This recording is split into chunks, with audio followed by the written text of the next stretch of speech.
Cooling and Electrical Studios. WPRT FM Pegram, WPUC HD2 Laverne. Ross Chastain will be first to finish in the Ally 500 at Nashville Super Speedway.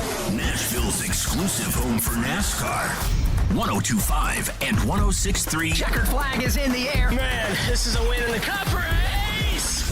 The Game. A Cromwell Media Station. Mixing sports and a little bit of fun. This is fun. On your morning drive. This is Robby and Rexrode. With Robby Stanley and Joe Rexrode. Presented by TJ Anderson Homes of Benchmark Realty. On Nashville's best sports talk. 102.5 and 106.3 The Game. And on the Game Nashville app. Ladies and gentlemen, it's showtime. And welcome into the Thursday edition of Robby and Rexrode, 102.5, 106.3 The Game. Robby Stanley alongside Joe Rexrode. Nick Keyser here with you on this Thursday morning. Hope everybody is doing well. Joe Rexrode, somebody's messing with us. I mean, I know I hate to talk about this stuff because the radio consultant told us not to talk about this stuff. But seriously, someone's messing with us. Somebody's sure, messing right? with us. Yeah. They heard us the other day, and we were getting all over Caroline Fenton about changing out the headphones that only have one ear that works. Usually it's just me that has one that I got to go find. And today, both of us, one-eared headphones. Somebody's screwing around in here, and I'm not going to stand for it. Maybe it is Keyser. Maybe it is he Keyser. is the most obvious, right? I mean, come on, just fess up, man. He's got that stone-cold look on his face. He's all of, like, innocent. Sure. Yeah. Look at him all flustered. Oh, now people are calling. People are calling he's pretending in. somebody's calling. Look at calling that. on the phone. He pretended someone called him so he didn't have to answer me. Look at that. He's not talking to anybody. Prove that there's somebody on the phone with you right That's now. still on the other line? Yeah, Jerry. Jeez. Hey, Nick, I'm here to save you. Fire Ackerman. Oh, man. Nice win yesterday. It's 5 in a row for you and Jared versus Joe. You know what I think happens is I think so. Caroline was imprisoned on that show for a while, and I think if you're there with him for 4 hours every day, how could there not be some osmosis, right? And so I think now that she has broken free and is doing an amazing job killing it on Caroline Willing D-Mace, I think it's just a little bit of this guy's Fresh air. ridiculous. Yeah. What is he talking about? Yeah. But I feel bad. It's like. I mean, I can't win every time. I mean, look. Right? I mean, in the lifetime of my daughter, you have not lost one of these. You are undefeated. Allison has ushered in a new era of winning. That's right. Nick, are you good enough to talk to us now, or are you going to pretend that somebody else is on the phone? We get a call every morning from Dominique somewhere in Nashville. Shout out Dominique. And he calls at the most random times. No, I do not touch the headphones. I bring my own. I mind my business. And whoever swaps them, I will hunt you down. We're getting ready to have and words. I will find you. Yeah. Well, you're the producer of this show, so this is on you, man. Yeah. I mean, you may need to install secret cameras in here. You know what? Or for Christmas, I could just buy you your own damn headphones, and then this problem's solved. Well, maybe. That's not as fun. Yeah, but then you lose them, and I'd prefer. How do you lose these? They come with a bag and everything. You'd be surprised. Yeah, trust me. I mean, I did give you a new mouse for your laptop, and you're already back to your old one. Yeah, it doesn't. Well, it's not working anymore. So you have to put new batteries in. Okay. Okay. That's a good idea. All right, that's a lot of equipment talk. It is. We got a lot to get to in the program today. Adam Sparks from the Knoxville News Sentinel will join us at 7 o'clock, get an update on the Vols. Charles Robinson for his weekly visit from 8 to 8:30, talking all things NFL. So busy week in the NFL. We'll have a lot to get into with Charles coming up from 8 to 8:30, so looking forward to that. Fat Jack from FatJackSports.com at 8:45, Joe, talking a little sports betting heading into opening weekend in college football, which begins tonight, by the way. And by the way, I you said this, and I just want to make sure I'm clear. So we aren't starting Pigskin Pick'em until NFL. Is that right? We're going tomorrow. Oh, we are going tomorrow. Yeah, we're starting Pigskin Pick'em tomorrow. We're going tomorrow. Okay. I mean, I figure there's enough that's college football games this weekend where we can go tomorrow. That works for me. Okay. All right. Yeah, I need to win at some point. I need to win something at some point. Well, other than, obviously winning against Jared. But seriously, like beating Jared Stillman in a sports argument. Yeah. Like, where does that go on someone's resume? I don't know that it gets mentioned, right? College football beginning tonight, Utah and Florida. So I'll watch it. I'm intrigued by that game. See what Florida looks like. Graham Mertz is a starting quarterback. Utah obviously winning the Pac-12 championship last year. So great game last year between Florida and Utah. Anthony Richardson went nuts in that game last year. Obviously, he's not playing for Florida, so we'll see what the Gators look like. Graham Mertz at quarterback, and then week 1 of college football beginning this weekend. We got a brief taste last weekend with week 0, but now basically a full slate coming up this weekend. LSU, Florida State on Sunday, so looking forward to that game. That's the game of the weekend, a top 10 matchup. I think Clemson and Duke are playing on Labor Day on the Monday night game, and then a Saturday slate full of games, including Tennessee and Virginia here in Nashville. Vanderbilt taking on Alabama A&M, and it's interesting looking at the picture heading into this season, Joe, of college football. The favorites, obviously Georgia's ranked at number 1. They're back-to-back national title winners. A new quarterback in Carson Beck coming in. You got Caleb Williams, who won the Heisman last year out at USC. They've already played a game. He looked great. Defense didn't look great in that game, but we'll see what that looks like out west. In the Big Ten, it kind of feels like already, Joe, that people in the Big Ten are fast-forwarding to Ohio State, Michigan at the end of the year and in terms of the college football playoff and what that could look like. But you brought up Penn State the other day and what they could be. This is a really intriguing year to me from a lot of different standpoints. A couple of SEC teams, obviously Georgia replacing Stetson Bennett, Alabama, who's their quarterback going to be. A lot of people feel like Alabama and their offensive philosophy this year, Joe, is going to be kind of reverting back to the old ground and pound and just look and say, you know what, our offensive linemen are bigger and better than you. We're going to control the line of scrimmage. We're going to run the ball and ask our quarterback to make plays when you need it, which is the formula they had for a while. Really intriguing year, and week 1, there's not a ton of great matchups this weekend, but I am looking forward to college football officially getting underway this weekend. Yeah, there have been better week 1s before, but I mean, LSU Florida State that's a massive game for sure in the landscape, and there's enough good ones. Yeah, I'm very interested in Florida Utah. Now, it is game day for the Nolensville Knights, so it is big. That's why I'm wearing this. See right here. Thursdays for Knights. Yeah, it doesn't really work as well, but United always works. There you go. Okay, every day of the week. But that's an interesting game for sure. Yeah, the Big Ten is. You're right. I mean, there's going to be something. There's going to be some kind of surprise in there, and the thing is, it's interesting. We had a recent mock draft, which, by the way, I wanted to bring this up at some point, and maybe it's worth fleshing out at some point. We recently had another mock draft at the Athletic, and the Titans, I think, were picking 18th in this one. Moving up. So, but that's based on, Austin Mock. Remember last year, Austin Mock? Yes, I do.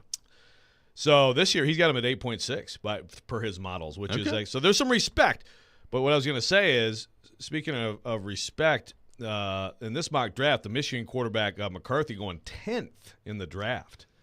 Top 10. I just don't see it, but...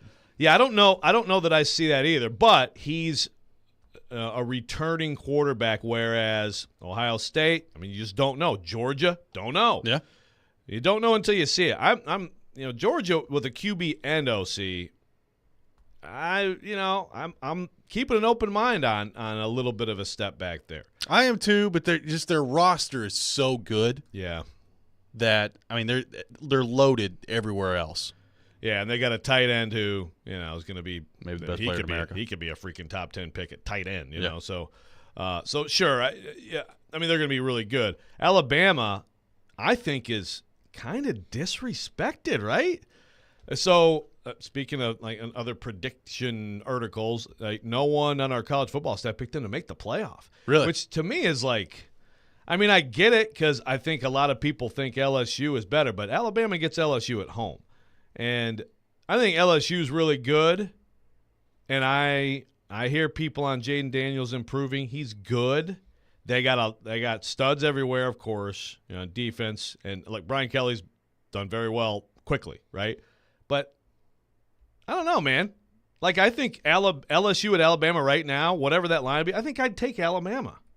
Am I crazy? I mean, I picked LSU, so I guess you think I would take LSU, but the big reason is like I have no idea how good or not good Alabama's going to be at quarterback. Yeah. Like I have no clue. For sure. No, it's I feel great about the rest of their roster. Like I know, look, they got lit up by Tennessee last year. LSU beat them on the last play of the game at home, and it was not a great year for their. It wasn't the Alabama defense that we're used to seeing. So they've made changes. They brought in 2 new coordinators. You look at the defensive side of the ball, and you look at like their recruiting rankings that they have out there. Like it's unreal, like who they've got out there. So I mean, this roster is still the typical Alabama roster. It's the most talented. If you go by the numbers, it's the most talented roster in college football. It is. Like it is. So like they're going to be good, but can they? Like they've had the best player in America the last 2 years, and they haven't been able to punch through and win the national title. Yeah. So can they do it now with a quarterback that, look, regardless of who it is, I'm pretty comfortable saying they're not going to get quarterback play as good as they've gotten the last couple of years with Bryce Young. Like they're just not with these 3 guys. No, and that's a totally fair point. Like you had that guy, and you couldn't get it done. And it's so much about, and that's the thing, as loaded as they were, it's not like the Tennessee game was the only game where their defense let them down last year, you know? And you take Will Anderson away. Yeah. Kevin Steele is Kevin Steele, is he still Kevin Steele, who maybe thought he was going to get the Tennessee job? There was that for a minute. Big Tennessee history. He's been with Saban multiple times. Is he the fixer? I mean, is that going to make a huge difference this year? I don't know either. I mean, they still have guys that can get after the passer. They've got, a stud, apparently, safety that people are talking about, like that reminds them of Minkah Fitzpatrick out there. So, I mean, there's these guys that are going to pop up with Alabama all the time. It's just – it is – like, it's funny because I do feel like they're somewhat being disrespected. And then I watched, like, Kirk Herbstreit and all these guys last week pick who's going to win the SEC, and it's just like Alabama across the board. I'm like, oh, okay. So they're kind of being disrespected, and they're kind of not. It's really weird. So is that right? See, I missed that. Yeah. So it's okay. So it's the reason I know this is because I've had some Georgia fans tweet me, and that have said, "Just look when you start talking about nobody or people not doubting Georgia. Just look." And I'm like, okay, so somebody picked Alabama instead of Georgia to win the SEC title, and now Georgia's being doubted. That is wild though, because again, so the Athletics totally down on Bama, and ESPN's totally up on Bama. Yeah. Okay. Interesting. And Pat McAfee, by the way, I know, as I saw that specifically, he went Vols as his playoff, play. I don't know if it was like playoff dark horse or if he picked him to go to the playoff, but a little bit of love for the Vols. Interesting. In the playoff. Yeah. Speaking of the Vols, we're going to get into them coming up next. 615-737-1025, our phone number, 615-737-1025. What does Josh Heupel have to prove this year? And what would be a failure for this Tennessee team? We'll get into that coming up next. You're listening to Robby and Rexrode, 102.5, 106.3, The Game. Nashville Sounds baseball lives on 94.9 The Fan. Catch every pitch. Swing and a miss, strike 3. Every hit. That's a base hit. Every run. Looking up, it's gone. On your home for Sounds baseball. 94.9 The Fan and The Fan app. It's Family Leisure's 30th annual Labor Day sale. End of summer clearance items like pools and rafts and pool toys to our new indoor products like massage chairs and theater seating. Save up to 40% off on all new patio furniture. Save up to 70% on display model and discontinued items. Family Leisure has truckloads of spas arriving daily. There are even some scratch and dent spas on sale and ready for immediate delivery. Home theater seating, 3-piece sets start at only $9.99. That's Family Leisure's Labor Day sale going on now at both huge locations, Franklin and Antioch. Well, family and fun come together. At Mercedes-Benz of Music City, a healthy and productive culture takes a day-to-day discipline. Here's Sam Cavett, General Manager, with a few thoughts. Mercedes-Benz has its standard, and we have Dream Motor Group standards. They're definitely on the same level, but I feel like we challenge ourselves at least as much as Mercedes-Benz challenges us. It's a genuine motivation to take care of customers, and we see it in the customer reviews. Live the dream at Mercedes-Benz of Music City, mbofmc.com. In 1972, a Nashville family business story began when Bill and Beverly Finley founded Volunteer Hose and Gasket. 3 generations have grown the business into the local industry leader supplying just about anything to anybody, from the largest of contractors to your neighbor that mows his own yard. Over 1 million items in stock: belts, belting accessories, gaskets, gauges, hose fittings, hydraulics, industrial hoses, lubricants, sealing products, tubing, fire protection, and more. All at volunteerhose.net. If Volunteer Hose and Gasket doesn't have it, then you probably don't need it. Call them at 615-242-0461. Hey home buyers, TJ Anderson here. Are you looking for a luxury home on over an acre, 7 bedrooms, 9 bathrooms, and close to 7,000 square feet? 6551 Brownlee Drive in Nashville's Westmead neighborhood offers that and a 4th car garage, all by an award-winning builder. Text the number 1 to 615-420-2377 for pricing and info. Want your home on the radio? Google TJ Anderson Homes and see why we are referred by clients so often. TJ Anderson Homes at Benchmark Realty, office number 615-432-2919. It's Raymond in Austin. We're back on All-Star Sports Radio. Celebrating their 30th year, our sportsbook and casino sponsor, BetUS.com, is going big. That's right, Austin. Sports bettors can win a new truck, get the industry's biggest 125% sign-up bonus, and even get up to 30 risk-free bets. Touchdown! BetUS also has a 150% casino sign-up bonus. Blackjack, now you're talking, Austin. They also have live dealers and live betting on sports, including racetrack. Get started today at BetUS.com, where the game begins. Tenacious D and the Spicy Meatball Tour.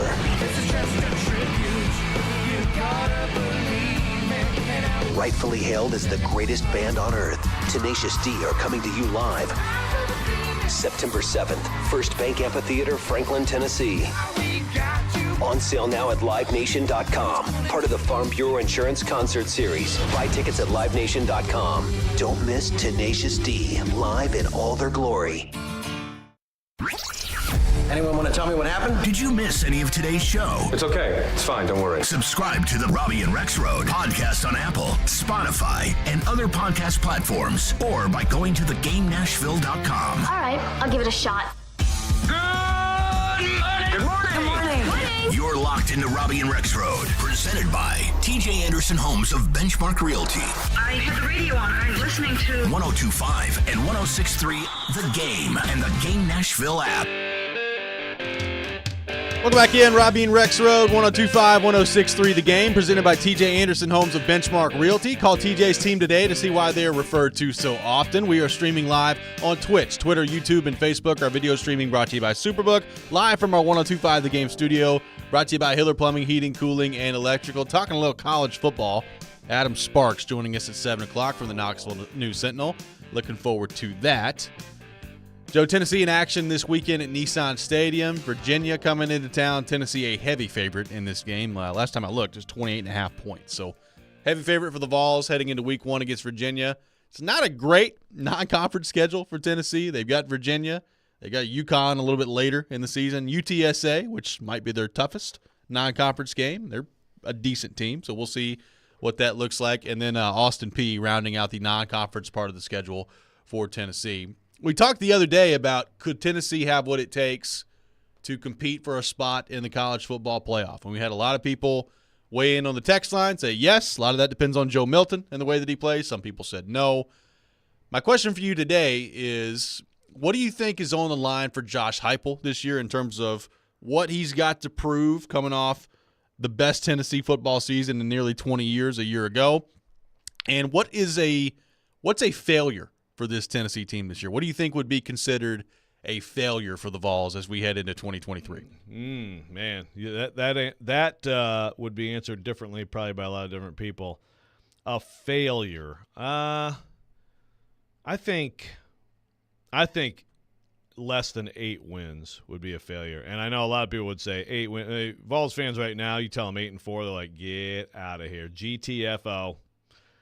And even at 8-4, I can't sit here and say fail. You know, I just a lot of that depends on who they would lose to. Yeah, and how it goes. I mean, look, are you in good games with Alabama, Georgia, lose them, and then you lose tough games to like A&M and Kentucky? I mean, I gotta say, there's a lot of hype about Devin Leary at Kentucky, and it's becoming an annual tradition. Yes. But Will Levis was very talented, right? I mean, last year showed you that, like, if you can't block for a quarterback, we saw that here in this city too, then it doesn't always matter. Yep.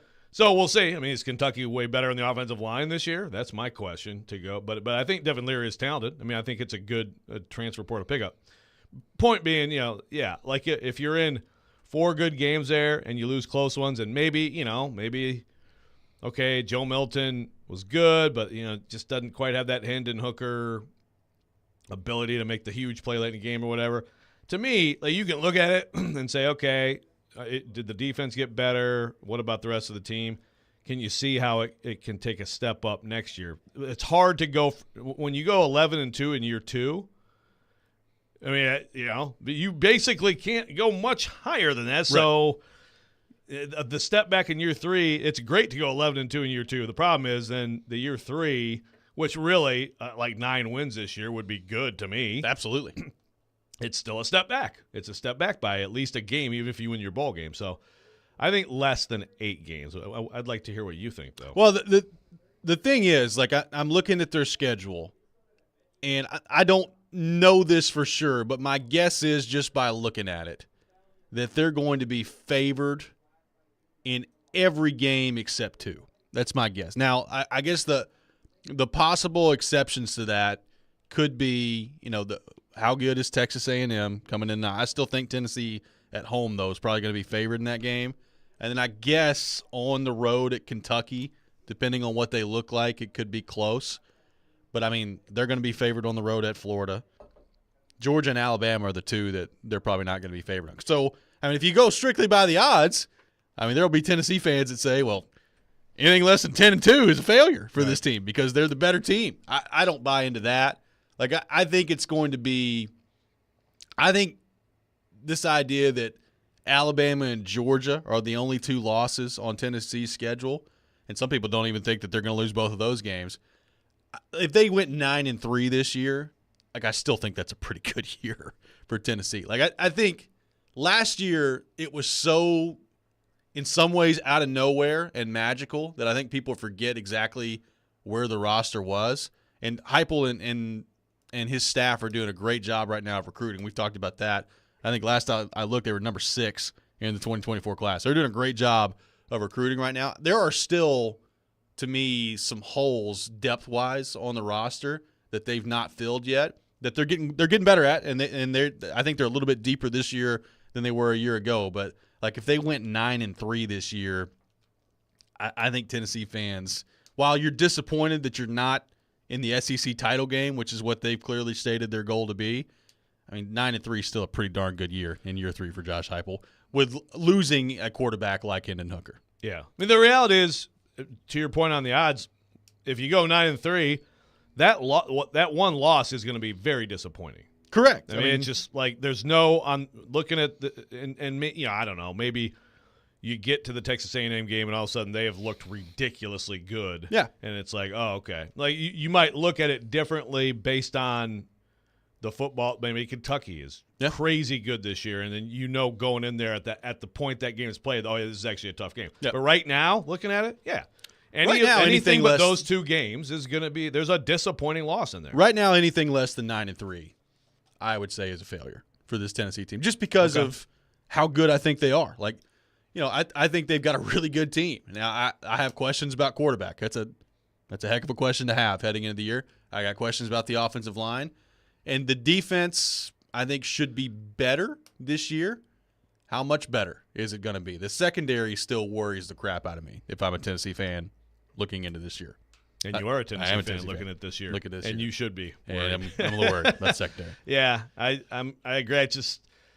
I think this year, the thing is, like, they actually played good defense most weeks last year. Like, you think about, the offense was actually kind of a mess in that Pittsburgh game, and it was a pick that flipped that game around, and it was pass rush, and like the defense kind of won that game for them. Even the Alabama game, I mean, look, it wasn't good, but they made some huge defensive plays in that game. But I'm with you. It's like, when it comes down to it, how many of those guys, because even the year before, Flowers was like the standout in the secondary. Yep. And then last year, the veteran guys, it just wasn't good enough. I think the talent level hasn't been high enough. What I would like to see, and I know a lot of Vols fans are like this, so I'm not extreme on this, like some Vols fans who want like Jalen McCullough, don't ever play a snap. Well, he's going to, and like it or not, I mean, he's a veteran, they trust him, and at safety, there's a lot to be said for experience and getting the calls right and getting the read, all that stuff. But I would like to see at least 1 or 2 of those young defensive backs start to get regular snaps because I think there is a higher level of talent, at least going by the recruiting rankings. Yeah. There's a higher level of talent with some of the young guys. Again, the one guy I trust is Danico Slaughter, and everybody else to me is just let's see it, because you've seen a lot of ups and downs from everybody else. Not that he's been perfect either, but I'm confident he's going to be a good player. Well, it's interesting looking at the schedule, because the question I have, like, when's the first game that Tennessee is really going to be tested? Because I think a lot of people would say it's not going to be Florida. Like, everybody thinks Florida is going to be bad this year, and I'm really interested to watch and see what they look like tonight. But, like, the other part of that is Tennessee hasn't won on the road in Florida in, like, 2 decades. Right. So I don't know that I've reached the point yet with Tennessee and Florida after they beat them one time last year where I'm just like, yeah, just go ahead and chalk that one up as a W going down to Florida. Like, let's go see if you can win on the road down there in the swamp, which you haven't done in 20 years before I start doing that. It's not like they have no players. Right. It's not like – I'm with you. Graham Mertz, it's an uninspiring quarterback. He's been pretty bad in Wisconsin. He's pretty – yeah, he's just a guy. But you know what? A guy – how good is Spencer Rattler? I don't know. Because he was the greatest quarterback of all time against the Vols last year. He was. So I'm with you. That game at night down there, I don't think you just say, all right, next. What you hope is that obviously what you hope, if you're a Vols fan, is that you just rip through all that and basically you're all ready for South Carolina coming in. But, right. I think Florida and UTSA could give the Vols games for sure. Well, obviously the stretch of the season that's going to determine which way this goes for Tennessee starts with the South Carolina game and finishes with Kentucky. They've got that 5-week stretch there where you've got the South Carolina game, Texas A&M game, Alabama game, Kentucky game with a bye week thrown in there. So you've got a 5-week stretch where South Carolina, bye week, Texas A&M, Alabama, Kentucky. That's a heck of a stretch right there. And Tennessee's had worse stretches than that before, because it used to be the Georgia game was earlier in the season, and it was like Florida, Georgia, A&M, Alabama, and you're like, oh, great, that looks fun. 2016. Yeah. They couldn't even they barely put their uniforms on by the end of that stretch. Yeah, so it's not necessarily like the worst stretch I've ever seen before for Tennessee, but like their season is going to be determined by how well they fared during that stretch. And then, everybody talks about the Georgia game. Well, you got to make it to the Georgia game for that game to really matter at the last part of the season. And the hard part is there too, like Georgia is on cruise control until then. Pretty much. I know Georgia fans probably hate to hear that, but I can't find the tough game for them until they come to Knoxville. It's tough to find it. By the way, it's idle week or off week, not bye week. It's not. Go look up Merriam-Webster. Yeah, they're full of crap. Britannica. There's a whole lot you can look up. It's just the erosion of society. I'm not going to be part of it. Coming up next, we'll get into the Titans. Adam Sparks joining us at 7 o'clock, so we'll get back into the Vols with him, including a very good story that he put out yesterday on Joe Milton. So we'll get into that with him coming up at 7 o'clock as well. Coming up next, we'll get into the Titans. Some moves made yesterday by the Titans, one of which I find to be really interesting. We'll get into that next. This is Robby and Rexrode, 102.5, 106.3, The Game. The Vanderbilt Commodores are ready for year 3 under head coach Clark Lee. As we stand now in front of a clean sheet. Our goal is postseason play. And we are your home for all of the action. Touchdown, Vandy. The doors on the board. Vandy, 24-21, your final. Vanderbilt football lives on 102.5 and 106.3, The Game and the Game Nashville app. The Nashville Sheriff wants to pay you $55,700 a year. Now hiring correctional officers. Positions are available immediately. You must be 21 and over with a high school diploma or a GED. Come, join our family and earn $55,700 after paid training and probation. Apply now at sheriff.nashville.gov/apply or call 615-862-8170. Stop searching. Apply now. The Nashville Sheriff. This is Evan Bass for the Tennessee Men's Clinic. For most of us, sex is a big part of our relationship. So when something like erectile dysfunction starts affecting intimacy, it can be a real problem. But what you may not know is that ED doesn't just affect you, it can be tough on your partner as well. Plus, if you have ED, you know how it can make you feel. The truth is, we see a lot of guys who have depression, frustration, and even relationship issues because of ED. But we don't want ED to impact you or the one you love anymore. The Tennessee Men's Clinic tackles ED. Our urologists and medical providers take a comprehensive approach and have treated thousands of men with treatments that are successful in nearly 90% of cases. Even if your hormones are off, or if pills, wave therapy, or other treatments have left you hanging, the Tennessee Men's Clinic will work hard to help you get your sex life back, perhaps performing like you haven't in a long time. So call us. Your first appointment includes blood work and a medical consult. Call 615-208-9090 or go to TennesseeMen'sClinic.com. We have 2 offices in Midtown and Franklin. Visit our website to learn more, including side effects. Treatments extra, results vary. Football season is back, and nothing beats seeing your favorite team live. Not only does Vivid Seats have great deals on great seats, they're the official ticketing partner of ESPN and the only ticket company that rewards you for buying. Catch every pass, every tackle, and every heart-pounding play live and in person. Fan out all season long with tickets from Vivid Seats. To score tickets backed by a 100% buyer guarantee, download the app or visit vividseats.com today. Vivid Seats. Experience it live. Get in zone, AutoZone. Welcome to AutoZone. What are you working on today? Thinking about gas mileage. You know, changing your oil with a full synthetic oil like Castrol Edge can help your engine get more miles. Right now, you can get 5 quarts with an STP extended life oil filter for only $37.99. Get started on your next job today with the parts you need when you need them at AutoZone or AutoZone.com. Get in zone, AutoZone. Restrictions apply. The sports talk doesn't end on Friday. Join Junie Riddle, the guy that can come in and give us some good goal-scoring production. And Nick Keiser, another guy that I thought was interesting that got a 1-year deal. Each Saturday morning at 9, it's Riddle and the Reporter on 102.5 and 106.3 The Game and the Game Nashville app. What's up, Nashville? This is Stephen A. Smith. You're listening to Nashville's best sports talk, ESPN 102.5 The Game. Welcome back in, Robby and Rexrode, 102.5, 106.3 The Game. Robbie Stanley, Joe Rexrode, Nick Keiser here with you on this Thursday morning. We are your racing station. 102.5, 106.3 The Game is Nashville's home for NASCAR. Tune in this Sunday for the Cookout Southern 500 beginning at 4 p.m. NASCAR 102.5, 106.3 The Game presented by O'Charlie's.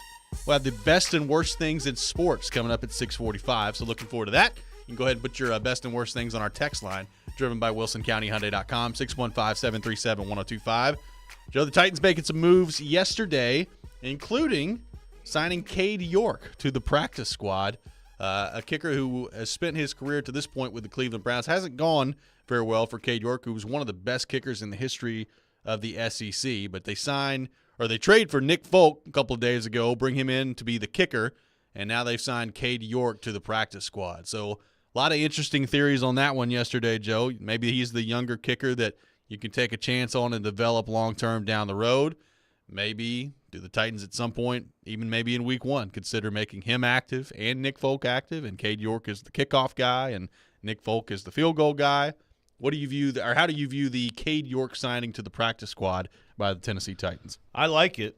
I like it for sure. And, yeah, I think that's possible. I think kicking off and maybe even – okay, well, tie game, late first half, you're at the 45. Cade, can you rip a 62-yarder? Right. Give it a shot, because Nick's not going to do that, you know?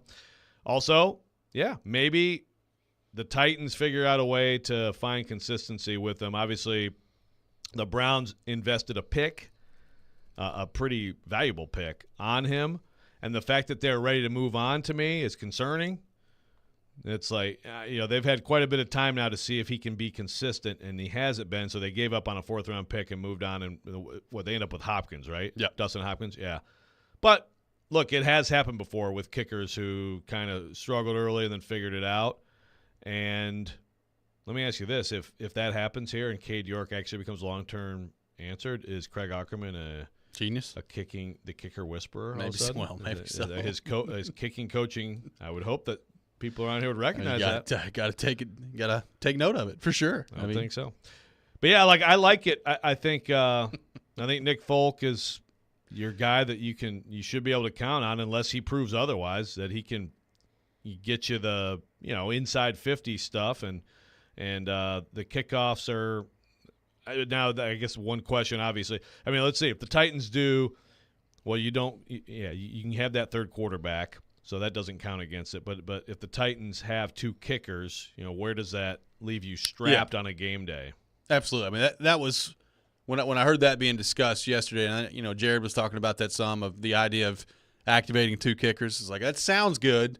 Where is the sacrifice coming from at the other part of the roster, right? Like if you got 2 kickers that are active, and then you have your punter that is active and your long snapper that is active, that's 4 guys there that do very specific things that you got to worry about, and you're only 48 are active on game day. So, I mean, it's something to think about. Like, where would the rest of, where would that sacrifice be made somewhere else on the roster? Like, it would be honestly great if you got like halfway through the season and you felt great about Cade York and you're like, yeah, maybe he's the guy that could be kicking for us. You could handle the kicking, the kickoffs, all of it. Now, I don't know that I have high confidence that that's going to happen. Like you said, he was taken in the 4th round by Cleveland. And by the way, he was taken in the 4th round by Cleveland in the 2022 draft. So it hasn't been that long that he's been working with the Browns.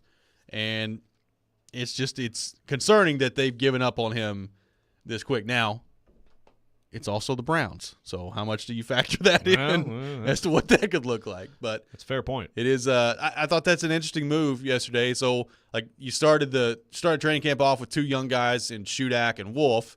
You got rid of both of them at the same time, and you've replaced them eventually with Folk and Cade York. I don't know if you're in a better spot, worse spot. I mean, I feel better. Folk obviously is way more proven than either one of those guys as far as like what it could be long term. Like York, I think, is more talented than either one of those 2. But as we've discussed with other guys, Rodrigo Blankenship among them, which we've heard a lot about on the text line, sometimes for whatever reason it just doesn't translate in the NFL, and it's hard to figure out why. Yeah, and it's just such a refined skill, that muscle memory, and if you're just a little bit off and you can't be totally consistent, great. You could go out there on a given day and rip off 10 straight 60-yarders. I'm sure Cade York could, right? And that's the thing. You talk about him overtaking Folk in the season, but it's like, would you he could be at absolute lights out on the practice field every day, and you could feel good about that. And then do you know? Right. Do you know until you put him in a game? It's just a totally different mental situation. So, but look, I figured somebody was going to give it a shot with him, and I think it's smart of the Titans to have him in there. And again, if nothing else, boom in the kickoffs. Let's see, what was he last year on kickoffs? He was 50 for 81 touchback percentage. Yeah. Which isn't overwhelming, but it's still 62%. So he was Nick Folk's at 9.1%. Yeah. Well, yeah. No huge difference there. It's just, is that difference enough to take a game day spot? It's a great question.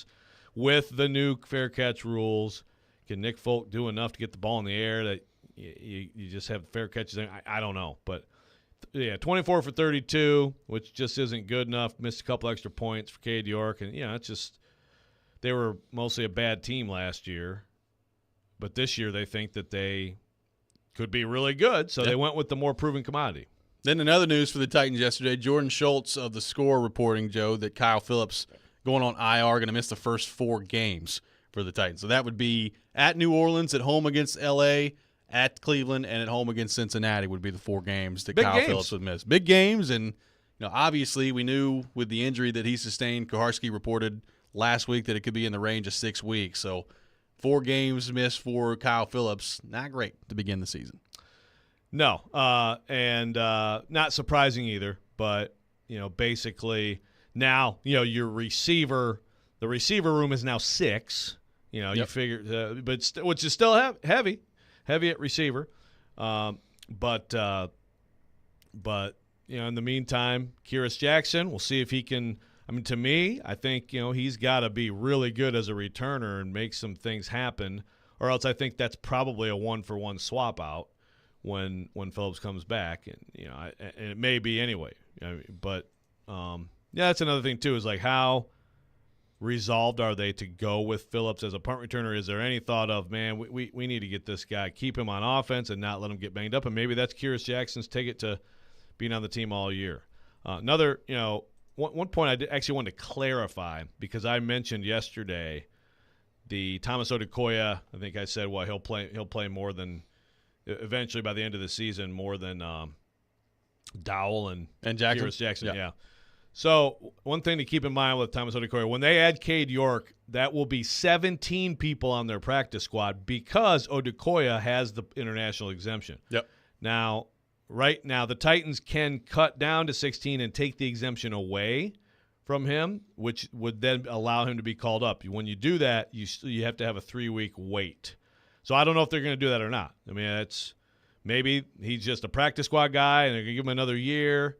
I just feel like some of what we saw from him and the physicality could help them. But, Rader is also on the practice squad, so maybe not. Maybe he won't be a factor on the field this year, but you do have to have the 3-week delay to get him out there. So we'll see if they do that at some point. Well, they do have Wesco, who is obviously going to be their blocking tight end. Yes. Now, if something happens to him, are you more likely to bring Rader into the fold, or would it be Odukoya at that point? And is there ever a situation where Titans feel like they need 4 tight ends on game day? Like, I don't know.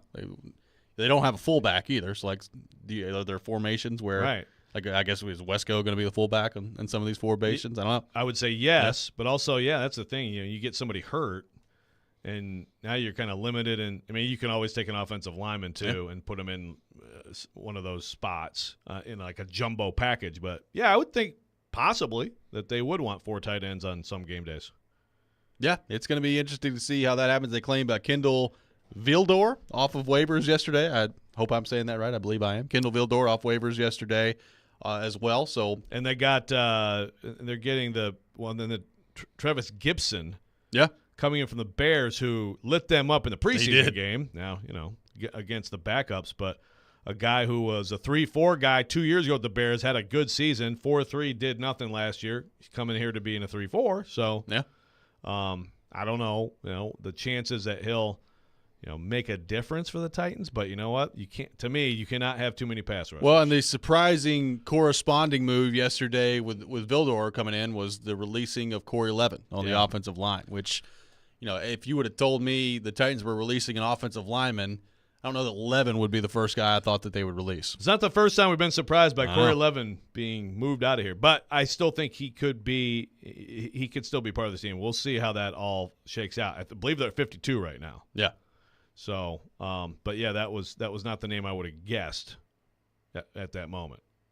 Time for the best and worst things in sports. We'll take your submissions on that. 615-737-1025, our phone number. 615-737-1025. Lots of different ways you could go with the best and worst things in sports this week. We'll do that coming up next. Make sure you tune in for Nashville Sounds Baseball today at 5:35 on 94.9 The Fan. Sounds taking on the Durham Bulls, the AAA affiliate of the Tampa Bay Rays. Sounds Baseball on 94.9 The Fan, presented by 312 Pizza Company, Farm Bureau Health Plans, and Family Leisure. You're listening to Robby and Rexrode, 102.5, 106.3, The Game. It's going down. It's going down. It's going down. They fight. Jared, you're how do you know, Joe? How do you know? And fight. And because of that, but how do you know that, though? How do you know that? But that's okay. It's Jared and Joe. Every Wednesday at 5 p.m., Jared Stillman and Joe Rexrode debate the big topics in sports. Jared versus Joe. Presented by Pella Windows and Doors and Parman Tractor and Equipment on Stillman and Company. Wednesdays at 5 on 102.5 and 106.3 The Game. The path to the PGA Tour runs through Middle Tennessee. The Simmons Bank Open returns September 14th through 17th as part of the Korn Ferry Tour Finals. Catch all the exciting golf action and still not miss a minute of your favorite team's game in the Arctic Tailgate Village. Swing by the Sand Trap and take your shot at the famous floating Guitar Island Green while grabbing a bite from Hattie B's, Hogwood Barbecue, Dream Burger, and wash it down with a cold fashion from Nelson's Greenbrier. Purchase your tickets now at SimmonsBankOpen.com. Some days I cover up because of my moderate to severe plaque psoriasis. Now I'm hitting the road with clearer skin thanks to Skyrizi, Risankizumab Riza, a prescription-only 150 milligram injection for adults who are candidates for systemic or phototherapy. With Skyrizi, 3 out of 4 people achieved 90% clearer skin at 4 months. And Skyrizi is just 4 doses a year after 2 starter doses. Don't use if allergic to Skyrizi. Serious allergic reactions and an increased risk of infections or a lower ability to fight them may occur. Before treatment, your doctor should check for infection and tuberculosis. Tell your doctor if you have an infection or symptoms such as fever, sweats, chills, muscle aches, or cough, or if you plan to or recently received a vaccine. Thanks to Skyrizi, there's nothing on my skin, and that means everything. your doctor today about Skyrizi, the #1 dermatologist-prescribed biologic in psoriasis, and visit skyrizi.com or call 1-866-SKY-RIZZI to learn more. At the Home Depot, Saturdays are about two things: getting projects done right with Behr Premium Plus interior paint and football. That's right, Kirk Herbstreit. And with Behr's wall-to-wall coverage and long-lasting durable finish, you'll spend less time worrying about your walls, which means more time for football. For football. Upgrade your Saturday with Behr and the Home Depot. How doers get more done. At the Home Depot, Saturdays are about two things: the one-of-a-kind wood-fired flavor of a Traeger Ironwood XL grill and football. That's right, Desmond Howard. Get fired up for the game in just a tap with Traeger's intuitive touchscreen. Then throw on your favorites and monitor the grill from anywhere with Wi-Fi technology. So you spend less time staring at the grill, which means more time for football. For football. Upgrade your Saturday with Traeger and the Home Depot. How doers get more done.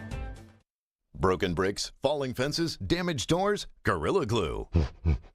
Of course. It's incredibly strong and 100% waterproof and bonds, well, virtually everything. While you're at it, look for Gorilla Tape, a heavy-duty double-thick duct tape, and Gorilla Super Glue, great for all your quick fixes and repairs. There's also Gorilla Epoxy, Gorilla Wood Glue, Gorilla Construction Adhesive. Of course. You get it. If you can break it, Gorilla can fix it.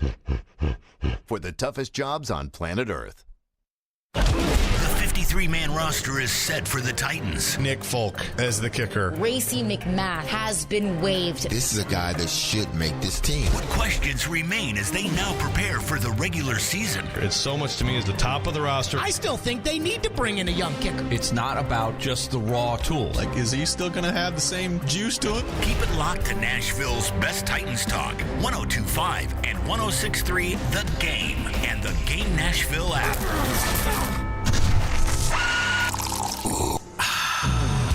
You're locked into Robby and Rexrode. Every morning, first thing. Presented by TJ Anderson Homes of Benchmark Realty on 102.5 and 106.3 The Game and the Game Nashville app. Welcome back in, Robby and Rexrode. It is that time of the week, time for the best and worst things in sports. We'll take your submissions, your best and worst things on our text line, driven by WilsonCountyHyundai.com, 615-737-1025. Joe Rexrode, kick us off with your best and worst things in the world of sports. Thank you, and man, I'm sorry, guys, because I think this is an obvious one, but I'll take it. Thank you. Low-hanging fruit. Yeah, the best thing in sports is absolutely college football. We got some last week, which was nice. It wasn't a great week 0, but we got some. But we got Florida-Utah tonight, and there's plenty of stuff coming up this weekend. By the way, one thing I did not mention, sorry to interrupt you, real quickly on that, Cam Rising, quarterback for Utah, looks like he's not playing tonight, so that could make things pretty interesting. Yeah, it's been they've been trying to be all secretive about it, but looks like no for him, so who knows? And that's a good team. I think they're a better team than Florida, and they're at home, but that definitely equalizes things some. I mean, Virginia, Tennessee here in Nashville. By the way, Richard G. West is a fake account. One of my reporter buddies in Virginia who works for the Richmond Times-Dispatch is like, hey, what's up with this? I'm like, yeah, dude, Richard G. West, because it was like Nissan Stadium has they have to move the game. Like, yeah, that's a fake account. People got all mad at me for saying it's a fake account. I'm like, no, I'm not gonna. Yeah, come on, Richard G. West. He has some funny stuff, though. He does. But, even like Ohio State and Indiana, I'm interested in that. TSU gets a shot to go play at Notre Dame. They do. Which is awesome. MTSU going to Bama? MTSU gets a shot at Alabama. West Virginia, Penn State. North Carolina at South Carolina. That is a very interesting game. That, to me, is the primary watching option Saturday night. Pulling hard for North Carolina in that game. Take down that goober. Oh, God. He's going to come into Knoxville and just ruin your season, isn't he? That won't be at work the next few days. LSU, Florida State, Sunday night is one of the big games of the year. So it's awesome. And I have an honorable mention for best, but I'm going to wait and see if either of you does it. Okay. If you don't, then I'm going to trot it out. Worse, I'm going to keep it local, keep it college football. And I talked about it. I wrote about it. But let me just reiterate, like anybody whining about Vanderbilt's construction or anything about it, you have no concept of like the history Vanderbilt or what's going on there. I thought it was – I'm sitting in that press box for a long time Saturday with the rain delay, and I'm looking out on both sides, and it's just all blown up, and there's cranes, and there's dirt, and there's bulldozers, and you got a scoreboard that's floating in the wind. Yeah. And I was like, if you're a Vanderbilt fan, you should love this site. This is fantastic. This is a century in the waiting for this. So I can't believe anybody wants to cry about that. But people want to cry about everything. I got a text that says NC State and UConn tonight. Go Wolfpack. Fired up about NC State and UConn tonight in the little college football That's action. Not a terrible game. That's not bad. The UConn part of it might be terrible. They're getting better, man. Well, I'm telling you. There wasn't much of a different place to go than better. 2 years ago, it was like that was like my pigskin pick 'em every week. Who's UConn playing? All right, we'll take whoever's playing UConn. Exactly. They're getting better. Nick Keiser, your best and worst things in the world of sports. All right, I got a crazy one for you guys because I'm a Saints fan. I don't know if you've caught this, but they have a 30-year-old rookie that is their punter. So he had previously owned a tattoo shop in Bali, Indonesia, and worked as a scaffolder, believe it or not. So he never gave up on his dream. Jeez. And he ended up getting a shot, and now he's the punter. That's pretty awesome. Which is really, really cool. That is, I haven't heard anything about that, and that is very cool. That is very cool. And I actually covered a gentleman. I forgot his name. It's passing me right now. I can go find it. When I was at Western Kentucky, I actually covered a guy that was from Australia, and he was also our punter. So it's a pretty big topic of conversation, seeing some special teams guys coming out of Australia. So I find that a little bit interesting. Well, you better get to stretching because I think Titans defense is going to make him punt a lot. Maybe so. Yep. Maybe so. My other best thing that I just want to toss out, Nebraska last night. There it is. That might have been Joe's. Yep. So 92,003 fans there last night. Look, I can tell you how special it is. I've covered women's volleyball at the college level. It is simply sensational, and going and watching them react to whenever just teams get in the NCAA tournament or if they get in a tournament, just seeing the emotion, the raw emotion with these programs is so much fun, and covering that in college is always going to be one of my favorite things that I ever got to do. And also my worst thing, really brief, I think it's not anything too crazy, but seeing two guys in the NHL retired this week, Jonas Donskoy and Carl Hagelin, due to concussion history, that definitely sucks. Talking to players about how that affects their lives and how they can just go about, hey, I forget things every now and then, or hey, you know what, I got lost. And I don't know what these guys are dealing with personally, but it sucks to see that, honestly. Yep, absolutely. The volleyball game last night, really cool. Just to watch that packed house in Nebraska was pretty sweet. Unbelievable. And volleyball, college volleyball is a intense. Great sport. It's a fun sport to watch on TV or attend.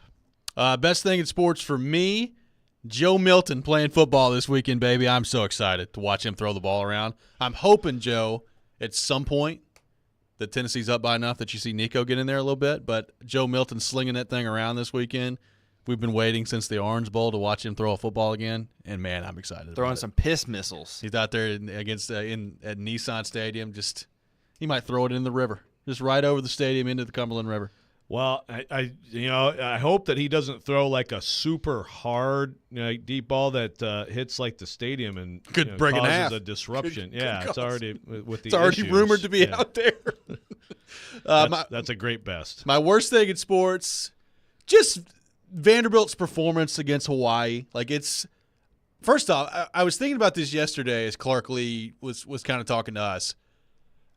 It's great that you're learning from a win, right? Like Vanderbilt so often. Think about where we were a couple of years ago when they were playing ETSU in the opening week and what a disaster that was. And, this is nowhere near that. You won the game against Hawaii. So anytime you're winning and you're learning from that, it's good news from Vanderbilt. But I think it also shows you how the expectations there with him heading into year 3 have gone up a little bit, that even Vanderbilt fans in the immediate aftermath of the game, I had some people tweeting me. People have commented on the text line this week.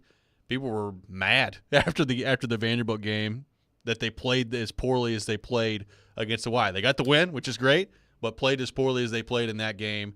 I think that's a sign of growth in the program, but not impressive for Vanderbilt on Saturday. Looking to see I don't know how much we're going to learn this Saturday against Alabama A&M, but that Wake Forest game for Vanderbilt is going to be really intriguing.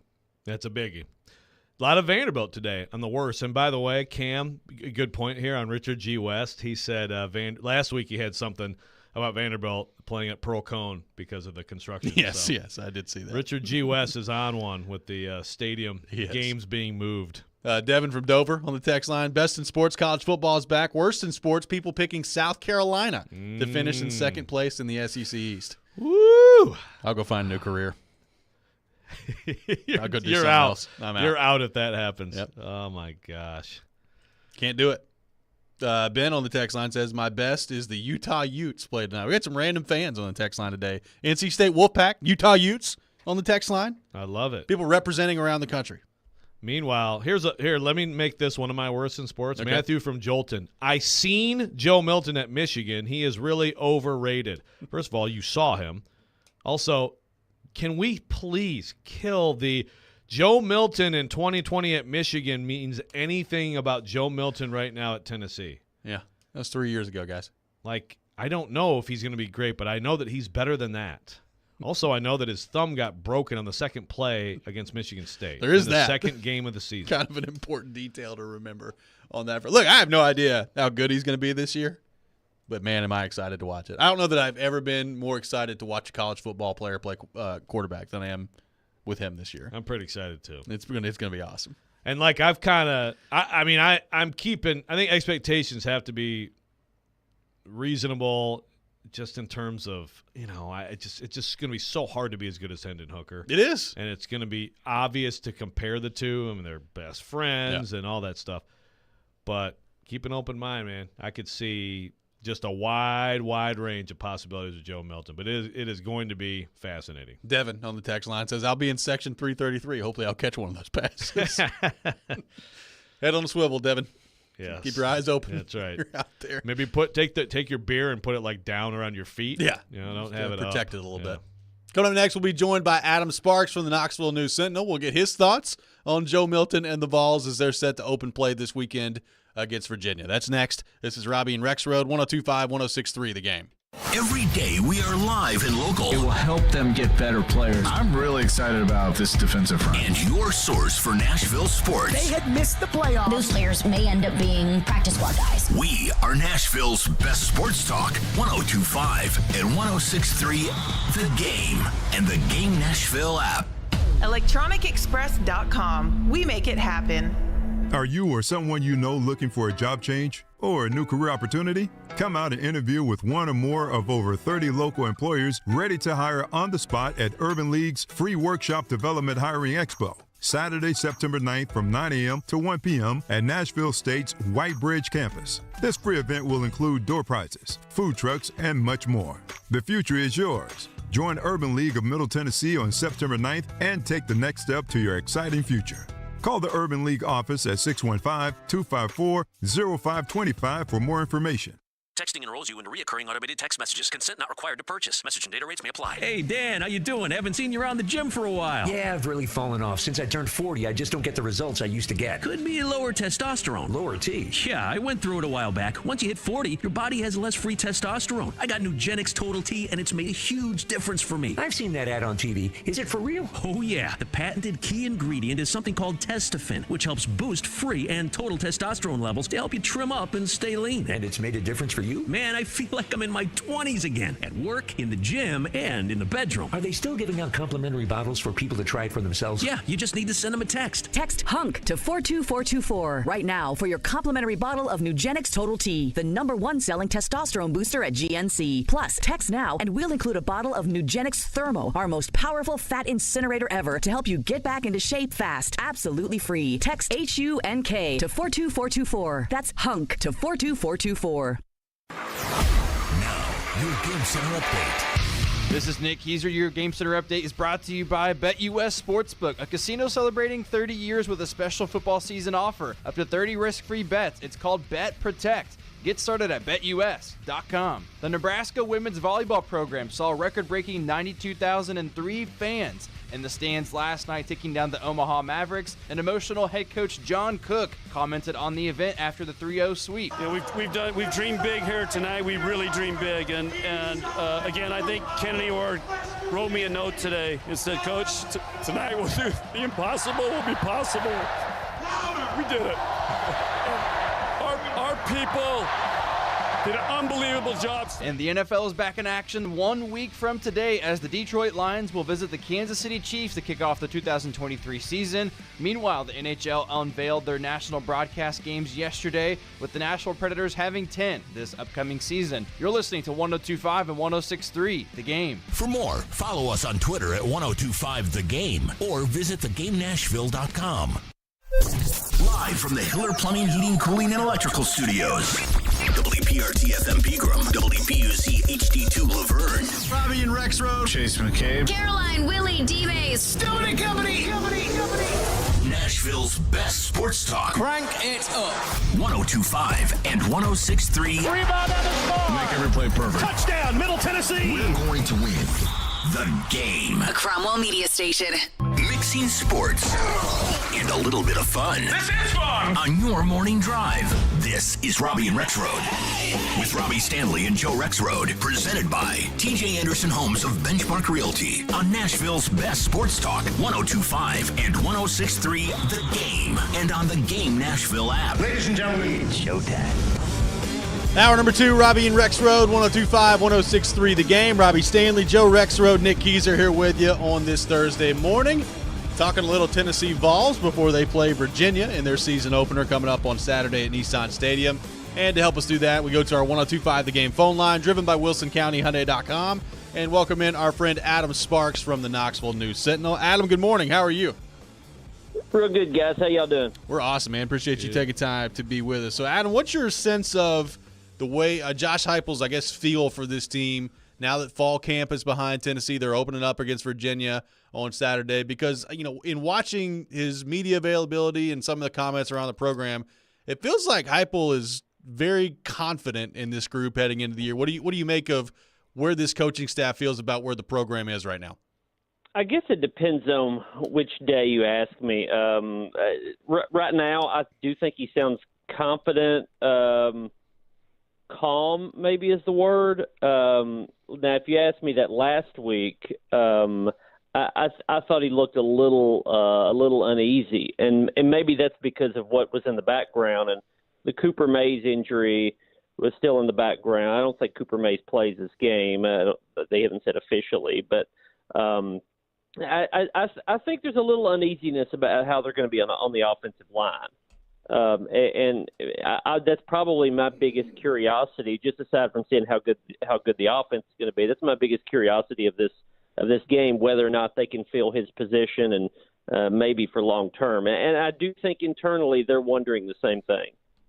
Yeah, I mean, obviously he's an important player. I think a big question, it sounds like John Campbell from Miami is maybe an upgrade at left tackle. That's the hope, right? If that's the case, then you feel good about the other guys moving to the right side. But obviously the interior has got to be sound. Adam, fantastic story about Joe Milton. For people who haven't read it, I guess give us a quick recap of the sort of what you wrote about there. But also just with Joe Milton right now, how do you feel about where he is and what we're about to see from Joe Milton?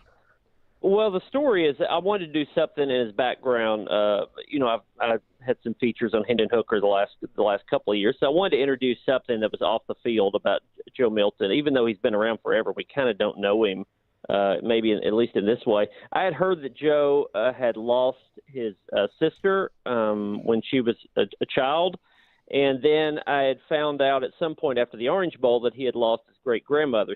She helped raise him. He lived part of his childhood with her in Pahokee, Florida.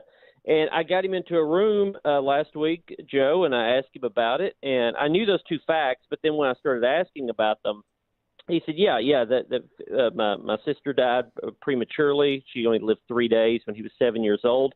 And he told me, like, how him and his mom both had told me sort of how stern he was at that funeral. He thought he needed to be that way for his siblings, even though he was only 7 years old. And then I asked him about his great-grandmother who died right after the Orange Bowl when he won the MVP at the Orange Bowl a few months ago. And he said, yeah, and that's the first funeral I had been to since my baby sister's funeral 16 years earlier. And that immediately took me into a line of questioning of why. If you were so composed at the first funeral, why could you not go back? And then we talked about that and how he had to put on a strong face for his siblings, even though that's not how he felt. And then that rolled into a conversation about what a quarterback has to be.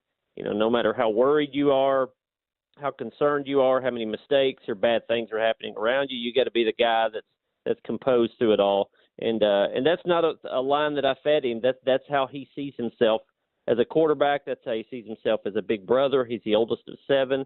And that just kind of turned into his story, which, I thought was a pretty unique way for him to tell it. On the field, can Joe be Hendon Hooker? No. I mean, he can be better. He can be worse, but he's going to be different. He can run the ball, but he runs the ball differently. He's also obviously got the cannon for an arm. The thing I think that's maybe people are going to have to get used to the most is that Joe Milton may throw a pick. He might do that. Hendon Hooker, the last 2 years, threw 58 touchdowns and I think 5 interceptions.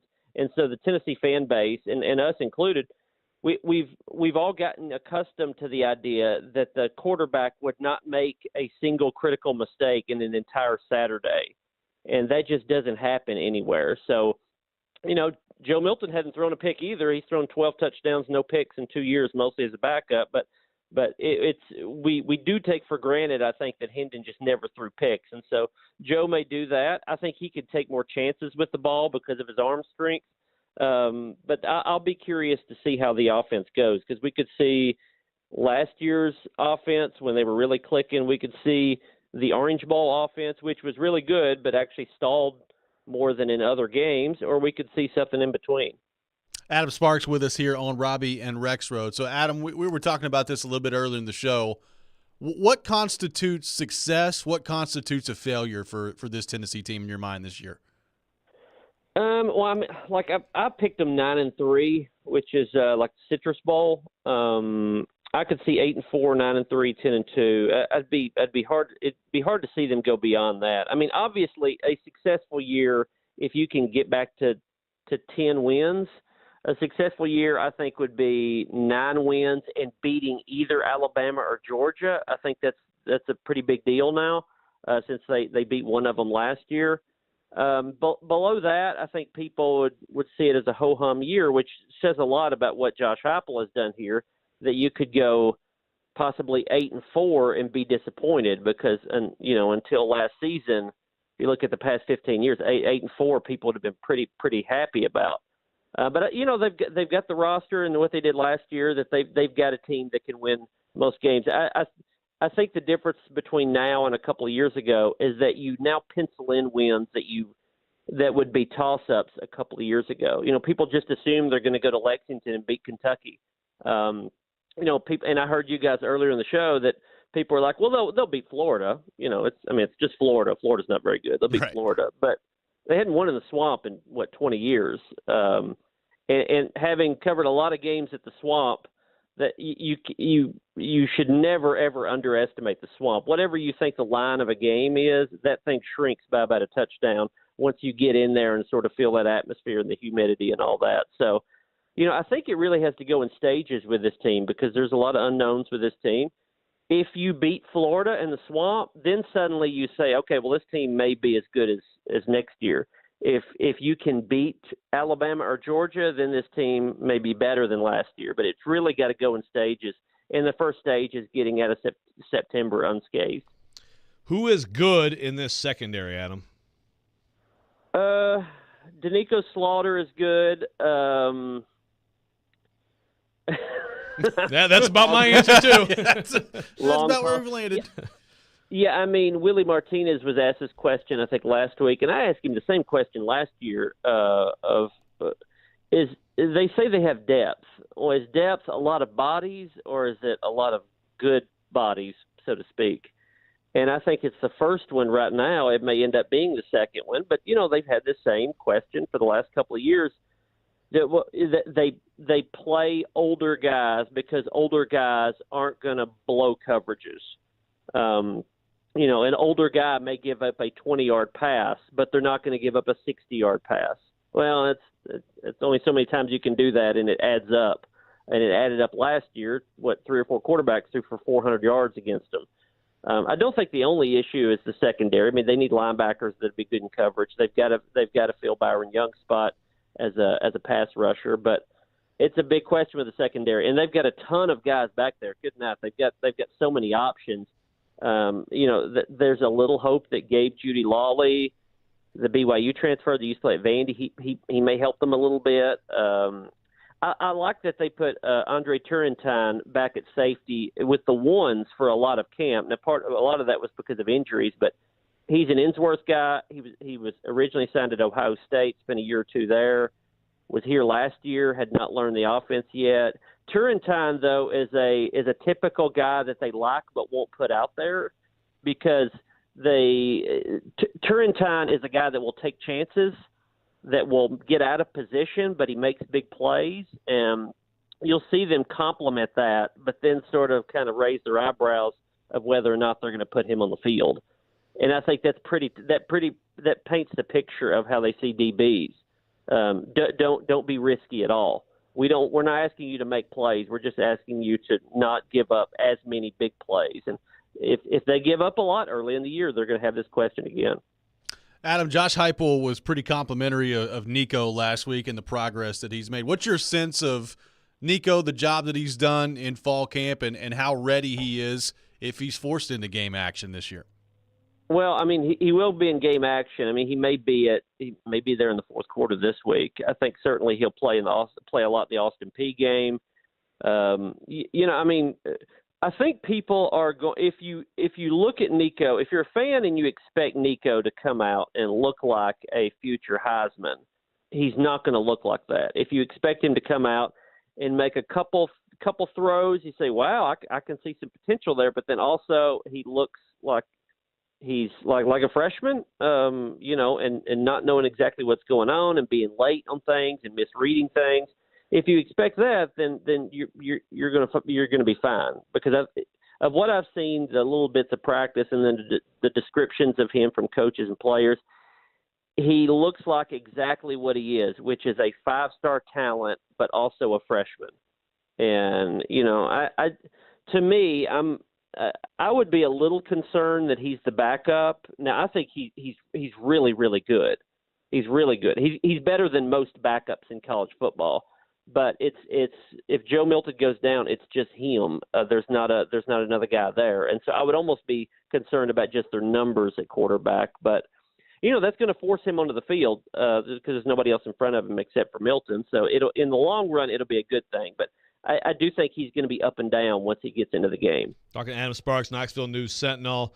We've talked about this before, Adam, but now that we're on the cusp of the season, I'm fascinated by, is this going to be another 3-receiver year? You take your top 3, and there you go.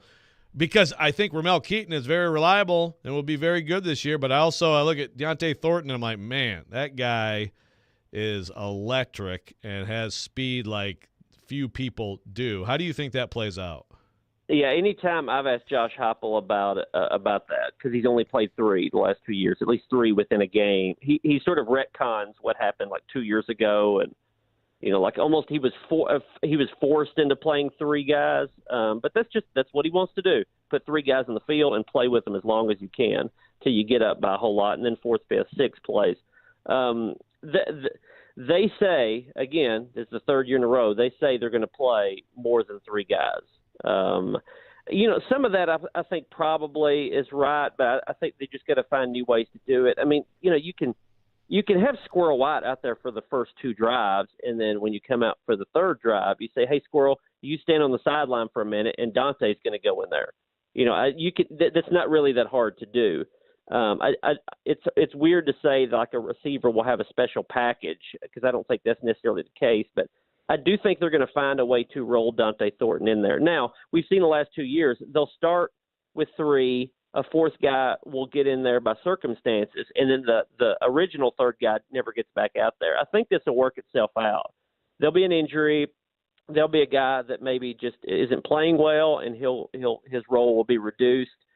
They'll play. The good thing is they'll have some blowouts early in the year, so they can play more guys. But then I think by the end of the year, I think they'll be back down to 3 because that's just where they've ended the last 2 years. Well, Adam, great stuff as always. Fantastic job on the Joe Milton story. You can check that out at the Knoxville News Sentinel. Awesome stuff. Thanks for taking time to be with us this morning, and we'll talk to you soon. All right, guys. Y'all have a good one. Absolutely. Adam Sparks from the Knoxville News Sentinel, our guest on Robby and Rexrode. We'll continue the conversation on the Vols, including a Joe Rexrode warning to Tennessee fans. We'll get to that coming up next. This is 102.5, 106.3 The Game. Raider football lives on 93.3 Classic Hits. Saturday, the Blue Raiders open their season in Tuscaloosa against Alabama. Our coverage begins at 5:30. Your home for the Blue Raiders is 93.3 Classic Hits. This is Nick Frazier here to tell you about my favorite sport booking casino, and that's BetUS.com. Football is back, and that means it's time to lay down your bets. BetUS is celebrating its 30th year of sport betting service with a special offer this football season. Up to 30 risk-free bets. It's called Bet Protect, and there's even more. BetUS.com offers the industry's biggest 125% sign-up bonus. Get Bet Protect and get started today by visiting BetUS.com or give them a call at 1-800-MY-BETUS. That's 1-800-692-3887 to learn more about their bonuses and special offers. BetUS.com. Sportbook Casino, where the game begins. 312 Pizza Company is a proud sponsor of Nashville Sounds Baseball on 102.5 The Game. Hey, it's Jared for PhD Weight Loss. I've been on the program now all summer, and I'm approaching the 30-pound mark for weight loss. That's right. We're getting so close. It's been wonderful, and I'm excited each and every morning to get started with my personalized PhD nutrition program that my coach put together for me. I appreciate the fact that PhD Weight Loss hasn't overwhelmed my life, but it's enhanced it. From feeling better about myself in pictures to having increased energy, PhD is great for me, and the program is simple. In fact, we've recently tweaked it so that we can bust through that plateau.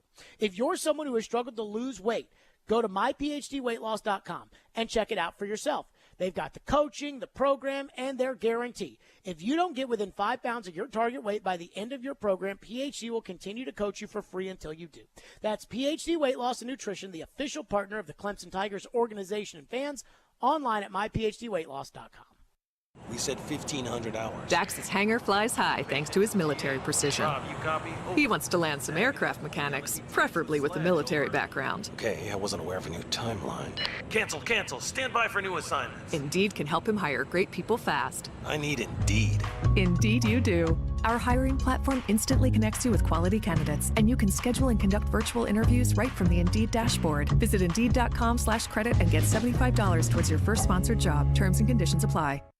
Get in zone, AutoZone. AutoZone is more than a parts store. It's where we help you solve problems like, sorry I'm late, my battery died. And I need a jump again. At America's #1 battery destination, you can find the right battery at the right price with options starting at only $89.99. And we offer free battery testing and charging whenever you need it. Get the parts and help you need to get the job done right at AutoZone. Get in zone, AutoZone. Restrictions apply. We try to stay cool by being on social media. I'm with it. I'm hip. Follow us on Twitter at 1025 The Game and on Instagram at 1025 The Game Nashville. Hey! Oh, yeah. And like us on Facebook, too. You're listening to Robby and Rexrode.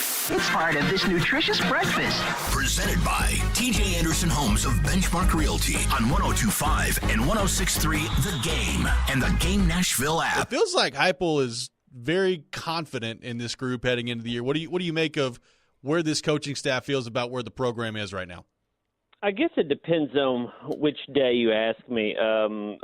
Right now, I do think he sounds confident. Calm, maybe is the word. Now, if you asked me that last week, I thought he looked a little uneasy, and maybe that's because of what was in the background. And the Cooper Mays injury was still in the background. I don't think Cooper Mays plays this game. They haven't said officially, but I think there's a little uneasiness about how they're going to be on the offensive line. That's probably my biggest curiosity, just aside from seeing how good the offense is going to be. That's my biggest curiosity of this game, whether or not they can fill his position and maybe for long term. And I do think internally they're wondering the same thing. That was Adam Sparks of the Knoxville News Sentinel with us in the last segment. Appreciate him taking time to be on with us. Robby and Rexrode, presented by TJ Anderson Homes of Benchmark Realty. Check out their new luxury listing at 6551 Brownlee at tjandersonhomes.com. We are streaming live on Twitch, Twitter, YouTube, and Facebook. Our video streaming brought to you by Superbook, live from our 102.5 The Game studio, brought to you by Hiller Plumbing, Heating, Cooling, and Electrical. Joe, we've been discussing Tennessee, who opens their season on Saturday against Virginia for a lot of the show so far today. What constitutes success? What constitutes failure? We've had a wide variety of opinions on those things, but one thing's for sure, Tennessee fans very excited about this team as they open up play on Saturday. Maybe in some cases, a little too excited? Well, Vol Twitter, we love Vol Twitter, and there'll always be Vol Twitter. I don't care what you call that stupid website, it's Vol Twitter. Okay? It is. It's its own thing. Vol Twitter, they can just have their own little club at games with a little stand and sign up for Vol Twitter. It doesn't even have to be on the internet. Just be on Vol Twitter. Speaking of, we'll have a member of Vol Twitter on the program tomorrow. We will. And actually, Big Orange Mac. So I have this little Vol Twitter focus group that I DM all the time. Like, I wrote about them a few years ago. Like some of the Vol Twitter people who actually give their names and are human beings who function in society. Yep. Just to prove that Vol Twitter is not all a bunch of absolute I'm trying to think of the word that I can say on the air. Lunatics? That's fine. Yeah, let's go with that. But I asked the question, and now I ask you this. The same thing. Okay. Will Josh Heupel win a national championship at Tennessee? Oh. I think my answer is no. I think they're going to make, especially when this thing goes to 12, they're going to make the playoff. It's hard for me to get to national title right now. It just is. So I will go no, but I'm not convinced of it. I'll lean no. Yeah. I think that's exactly what my answer would be. And, of course, right now, the folks – well, I wrote this. I mean, I just have to read Big Orange Mac. We'll give a little preview of Big Orange Mac tomorrow. So, first of all, I asked the question, and so I led with his quote, which is let me find it. He was given chicken, bleep, and has made chicken salad out of it so far. Given the right resources, NIL and can actually coach, we win in a natty soon. Okay, end quote. And then I like the confidence. And then he followed it up with now, granted, I'm positive right now. One loss and I'm depressed, and we're never winning a natty ever again. There you go. I think you just summed up Vol Twitter right there. That's pretty much how it goes. But I'm with look, Kirby Smart. Let's keep that in mind. There were questions about Kirby Smart.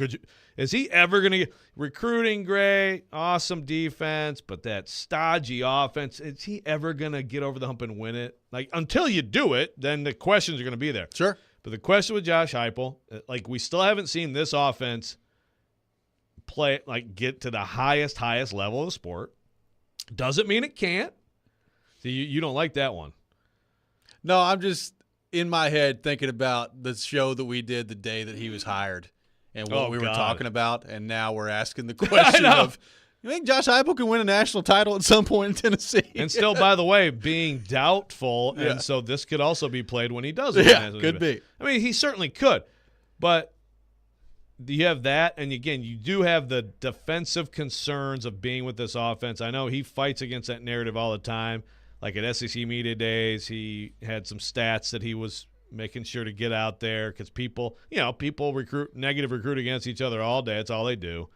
These coaches just go out there and just basically talk trash about each other to recruits. And so that's the big talking point for people recruiting against Tennessee. That defense, they're on the field all the time. The offense goes 3 and out. They never have the ball. You're on the field 40 minutes, et cetera, et cetera. And he had a stat there, only like 56 in defensive plays per game or whatever it was. Right.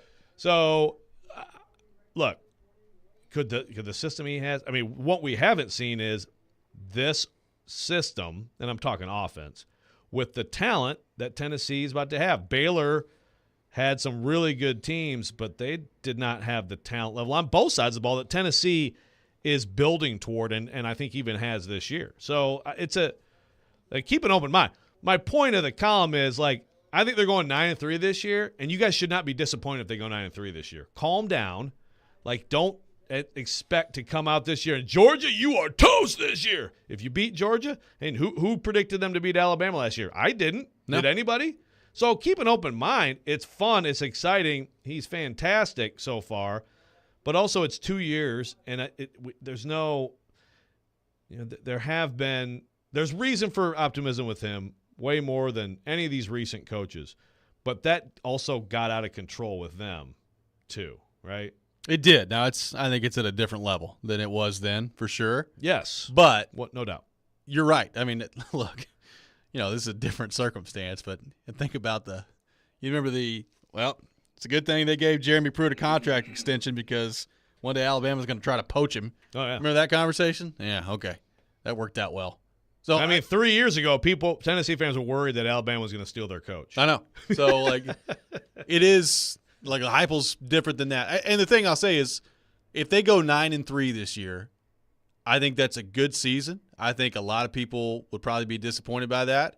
I don't think you should be. And I think the roster and recruiting as they move forward, with Nico taking over as quarterback the next year and some of the guys that they have that are young players right now on this team, and you got a 5-star receiver coming in. They just signed a 5-star edge rusher the other day. They got a lot of talent coming in.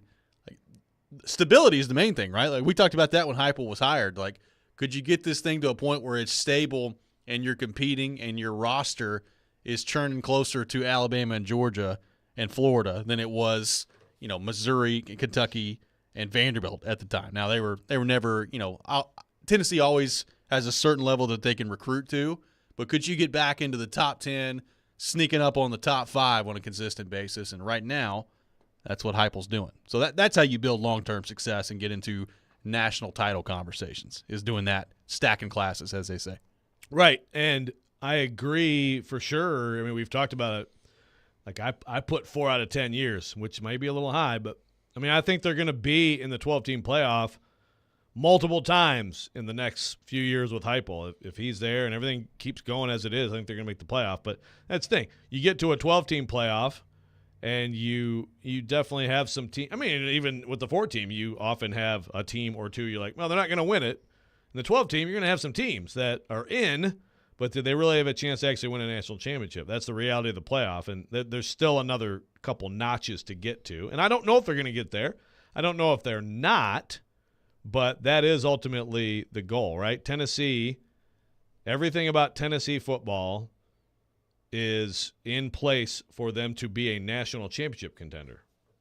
Yeah, with the right resources, coach and the right program and all, and the stability and all the things you need. So that is the goal.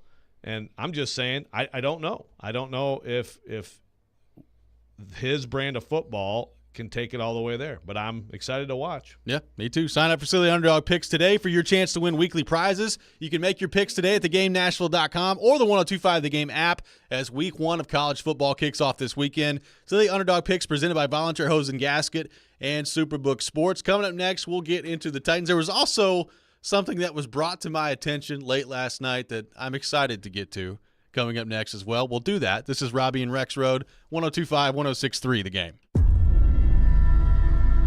It's a long summer. But don't worry. Hockey will be back soon. You'll hear every slap shot, save, hit, and of course, knock down in front, rebound, and the score! On your home for Smashville, 102.5 and 106.3 The Game and the Game Nashville app. Is it October yet? It's Family Leisure's 30th annual Labor Day sale. End of summer clearance items like tools and rafts and pool toys to our new indoor products like massage chairs and theater seating. Save up to 40% off on all new patio furniture. Over 100 sets on display. Save up to 70% on display model and discontinued items. Family Leisure has all the big brand names in casual furniture on sale and ready for immediate delivery. Truckloads of spas arriving daily. Over 50 spas on display and on sale. There are even some scratch and dent spas on sale and ready for immediate delivery. Family Leisure has a above ground pools in stock and ready for immediate installation at clearance sale prices. But the Labor Day sale also kicks off the fall indoor product season. Enjoy the movie theater experience at home with home theater seating. 3-piece sets start at only $9.99. Family Leisure has massage chairs starting at just $9.99 as well. Pool tables, game tables, shuffleboard tables, even ping pong tables are all on sale this weekend. That's Family Leisure's Labor Day sale going on now at both huge locations, Franklin and Antioch. Oh, Charlie's, that's where you'll find me. That southern flavor got me saying, hey, y'all. And ooh, that gooey caramel pie tastes like summertime at Old Charlie's. The sweet, sweet sounds of this song are in honor of the sweet, sweet news that Free Pie Wednesdays are back at O'Charlie's. O'Charlie's. Oh, that's good. Yum, yum, have some fun. Charlie's, born in Nashville, and it shows. Let's face it, talking about life insurance is never easy. But after we watched a close friend lose her husband with no insurance, we decided that wasn't going to happen to our family. Yeah, but shopping for life insurance can be almost as difficult as talking about it. But then we heard about Ethos Life Insurance. They're a new kind of life insurance, built for people on a busy schedule who don't have time for unnecessary doctor's visits, fine print, or hidden fees. You know, who want to keep it simple. I couldn't believe how easy it was. We answered a few basic questions, and within minutes, we had an estimate of what it would cost and what sort of policy made sense for us. I never imagined life insurance could be so affordable. And accessible.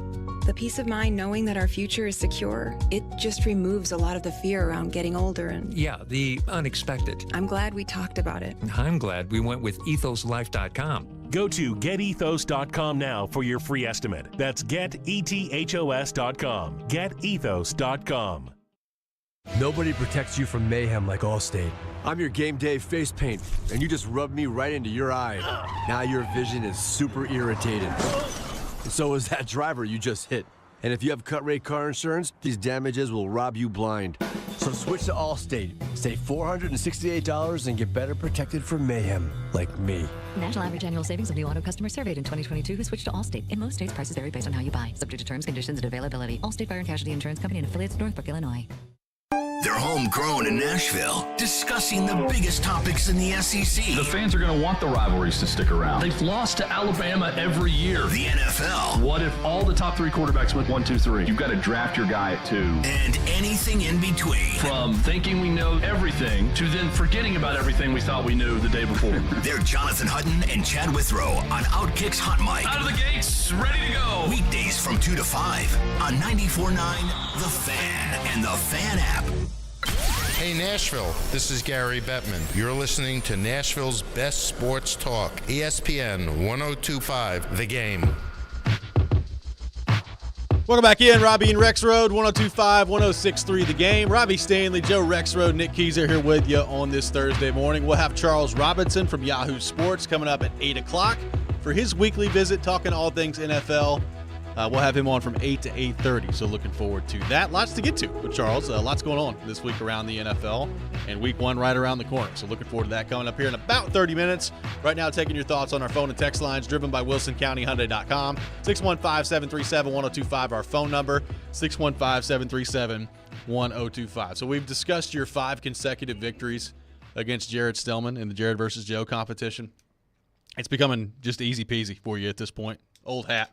Like I said, undefeated in my daughter's lifetime in the Jared versus Joe competition. It's pretty good. Yeah. But sometimes you get upset that you're the only one that ever yells at Jared. And it was brought to my attention last night that somebody else was yelling at Jared. I found this on the Twitterverse.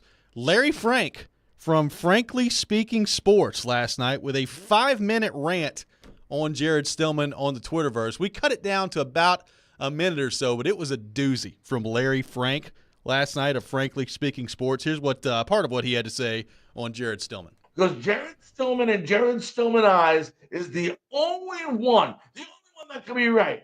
Everybody in Jared Stillman's opinion sucks. He never has a good thing to say about anyone. He's so hypocritical. I'm going to tell you right now, guys, he is so full of crap that there is more crap coming out of his mouth than comes out of people. And I am not kidding about that. It was only a couple of years ago I came to Tennessee. First thing I heard, I think it was after the unfortunate Bengals game. All I heard throughout the next year is how Ryan Tannehill sucks. Ryan Tannehill sucks. Ryan Tannehill sucks. Now he's on the bandwagon. He changes his mind. All of a sudden, Ryan Tannehill is good. I love Ryan Tannehill. He's going to be the greatest cornerback. Then it was last year. Traylon Burks is a bust, he says. Traylon Burks is a bust. I can't believe it. All they ever do is screw up their picks. Rah, rah, rah, rah, rah, rah. Now he loves Traylon Burks. Traylon Burks is going to be a star. And how about Mike Vrabel? He never has a good thing to say about Mike Vrabel. So that was part of a 5-minute rant last night of Larry Frank from Frankly Speaking Sports on Twitter at Larry Frank US on the Twitterverse. 5 minutes of just screaming at Jared Stillman last night. I thought that would do your heart some good today, Joe, to hear from somebody else that was a little upset with Jared yesterday. Now I'm going. So it's Hopkinsville, Kentucky. So now I'm going to his account, and it's the first tweet is all caps: Larry blast Jared Stillman. It was incredible. I watched the entire 5 minutes of this thing last night. Yeah. And it was basically just 5 minutes of this guy going nuts on Stillman, and it was beautiful. I mean, I enjoyed every last second of it. Robbie interrupted me having my enchiladas, and it was well worth it. I did. I texted Nick at like 8 o'clock last night. Jared gets people so mad, doesn't he? He does. Now you got Larry Frank. I mean, sometimes I get mad at him too. Yeah. Who else gets mad at him? Like a lot of the Preds. A lot of the bloggers, Preds, media get mad at him for sure. Universe. Yeah. I mean, really gets mad the at text Jared. line. Text line. A lot of them. But you know what? Jared also has a lot of loyal fans. He does. So, I don't know what to say other than I like Jared. And I actually agree with more of Jared's takes than I disagree with. Do you? I do. Absolutely. If I were to listen to all 4 hours of his show, I'm not saying I do because I usually don't, but I listen. I mean, I listen to a fair good amount. Yeah. Yeah. But if I were to go through a week and listen to all 20 hours of his show, I would want to claw my eyeballs out afterward. However, if you went through take by take by take, yes, I absolutely would agree with more than disagree. The problem is that the disagree takes sometimes are like, what are you talking about, right? It's just the dramatic ridiculousness of some of the takes. But most of the takes are fine. I'm saying takes a lot. I'm just glad we found somebody that when they disagree with Jared are as passionate as you are about it. Larry Frank brought the noise last night, and I was glad to see it. Larry Frank should. I mean, this is some major love for Larry Frank. It's a lot of love for Larry Frank. I have to check out this Larry Frank show here. Yeah, just good stuff. We're going to get to Charles Robinson coming up at 8 o'clock. Obviously, a lot to get to with the Titans and the transactions that have taken place in the NFL. So we talked about the Cade York signing, what that could mean for the Titans in terms of how they're going to use him. Is he purely a developmental guy this year on the practice squad? Will there be a role for Cade York at some point on the active roster this season, be that with kickoffs or with field goals? How will the Titans handle that part of it? Obviously, still over a week away from week one between the Titans taking on the Saints, so the roster could still change as it stands right now. But Kyle Phillips out for 4 weeks to begin the season. Jordan Schultz of The Score reported that yesterday, so you're going to be without him. So lots to get to on the Titans front in terms of what is this going to look like as they move forward here? Are there more moves that the Titans are going to make heading into the season? And we talked about this a little bit with Kuharski yesterday. I am excited from Burks being back from the standpoint of, number one, him being back, what he can do on the field individually, but number two, what that means for the offense that we're going to see. I thought a really interesting point by you two yesterday of what this offense is going to look like and how different it could be. And we didn't see a ton of it in the preseason. Obviously, you keep things pretty vanilla in the preseason, but that may be more so than individual storylines of, is Andre Diller going to play well on the offensive line, Burks, all those things. Like the collective storyline of how much different does the offense look, I think going to be the number one thing I'm looking forward to in New Orleans coming up in week one. And if it's run, pass, punt on the first series, oh my gosh. Then Titan Twitter will give Vol Twitter a run. But yeah, I think that's a really interesting aspect. The the individual player. You got to think like the defense is pretty much a known commodity. Although I'm like really excited to watch like Arden Key in a real game, for example, just to see what that looks like. The new guys, basically. But offensively, it's obviously Burks and it's Hopkins and the whole thing, and Spears too. I mean, that's the thing. I saw something like SI. This is like the constant Titans disrespect or respect. Like I said, there's some respect for the Titans out there. Oh, we're getting into an SI piece here in about 5 minutes. minutes. Is that? Oh, yeah. Well, I don't want to. Yeah. Okay, are we talking about the same thing? I would think so. That's okay. Well, then never mind. That's hilarious. Okay. Yep. There it is. SI. Yep. Wow. I did not realize that that you were about to talk about that. But I will counter. I'll pre-counter it. Like I said, Austin Mock goes 8.6 his model, and he runs like hundreds of 8.6 wins for the Titans. Which again, you go back to like Dane Brugler's earliest mock draft had them at about 3. Yeah, they're going to be bad. So that's good. That's encouraging to see. Like some people look at the Titans and say, yeah, they could be. I think there's some of that out there. But then there's also some of the other thing, which is, I think, just not paying attention. Well, I've got some evidence that people aren't paying attention coming up here in just a few minutes. We'll get into that. Let's go to our 1025 The Game phone line, driven by WilsonCountyHyundai.com, and welcome in Adam in Portland. Adam, good morning, buddy. Thanks for calling in. Hey, man. So I've been listening to all you guys since you've been at 1025 The Game for sure. And Jared's one of them I listen to him too. And all right, so I've had my moments with him for sure through the year, especially early on. I couldn't stand him early on. I thought this dude is an idiot. He's like clickbait, but on the radio. He just says stuff because he wants people to get all excited and upset and cuss him out so that way they could be talking about him. But the more I've listened to him, the more I learned, because he does this thing where he's like, young Jared Stillman, this and that, or I can't afford to be a fan because I do this for a living. He is a huge Titans fan, and he's passionate about the Titans, and so he gets worked up talking about them. But I just learned to accept that he's not dumb. He's actually pretty smart. He just doesn't remember stuff. Like, he has opinions about things and will change it like 3 days later. Or sometimes in the middle of a sentence. It won't even be like remotely the same opinion about the same guy. And so I've had to like the Tannehill thing. That was one of my big ones. Coming in, I remember specifically calling his show and going, why can't we at least see if Tannehill's still a good quarterback? He's like, because Miami paid to get rid of him. He's trash. And so I'm like, I watched that play out, and I bring that up to him through the years, and he's like, I didn't say it like that. I didn't say it like that. I'm like, you 100% said it like that, dude. Right. Like, you gotta. So my thing is like, God, I wish we kept better records at 1025 The Game where you could pull that up quickly and go, look, dude, this is your opinion, or at least have like a bullet point. Like, these are your opinions. Remember them, so that way you can say it again and people won't think you're crazy. But I don't think he's bad. I'm going to say that. I don't think he's bad. I just think he's a little sloppy sometimes when it comes to his opinions. Thank you, Adam. We appreciate it. So is Jared like Drew Barrymore in 51st Dates? Like, Jared, no! Oh my God! Every day's new. Here, Jared. Here's a picture of Derrick Henry. Here's some clips of Derrick Henry running the football. Ryan Tannehill completed that pass. Good morning, Jared. Welcome to your new day. Here's Nick Folk kicking a 44-yard field goal. You are a radio host in Nashville. You live in Nashville, Tennessee. You love the Titans. Just beautiful. 615-737-1025 is our phone number. Coming up next, it is time for the Rob Rant. We'll get into a little bit more Titans disrespect, as I call it. That's next. This is Robby and Rexrode, 1025, 1063, The Game.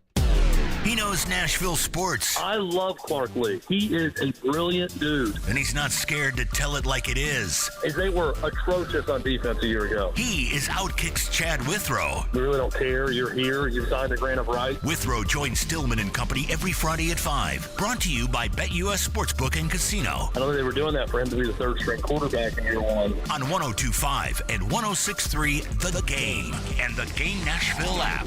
Now through Labor Day, get incredible deals at Electronic Express. Get a 70-inch LG 4K Smart TV only $599, or a Maytag laundry pair only $449 each. Electronic Express has huge savings on 4K TVs, appliances, furniture, mattresses, and more. Don't miss out on an HP Ryzen laptop just $399, or Sony Bluetooth speakers for only $16. Plus, get up to 60-month special financing throughout the entire store. Electronic Express. We make it happen.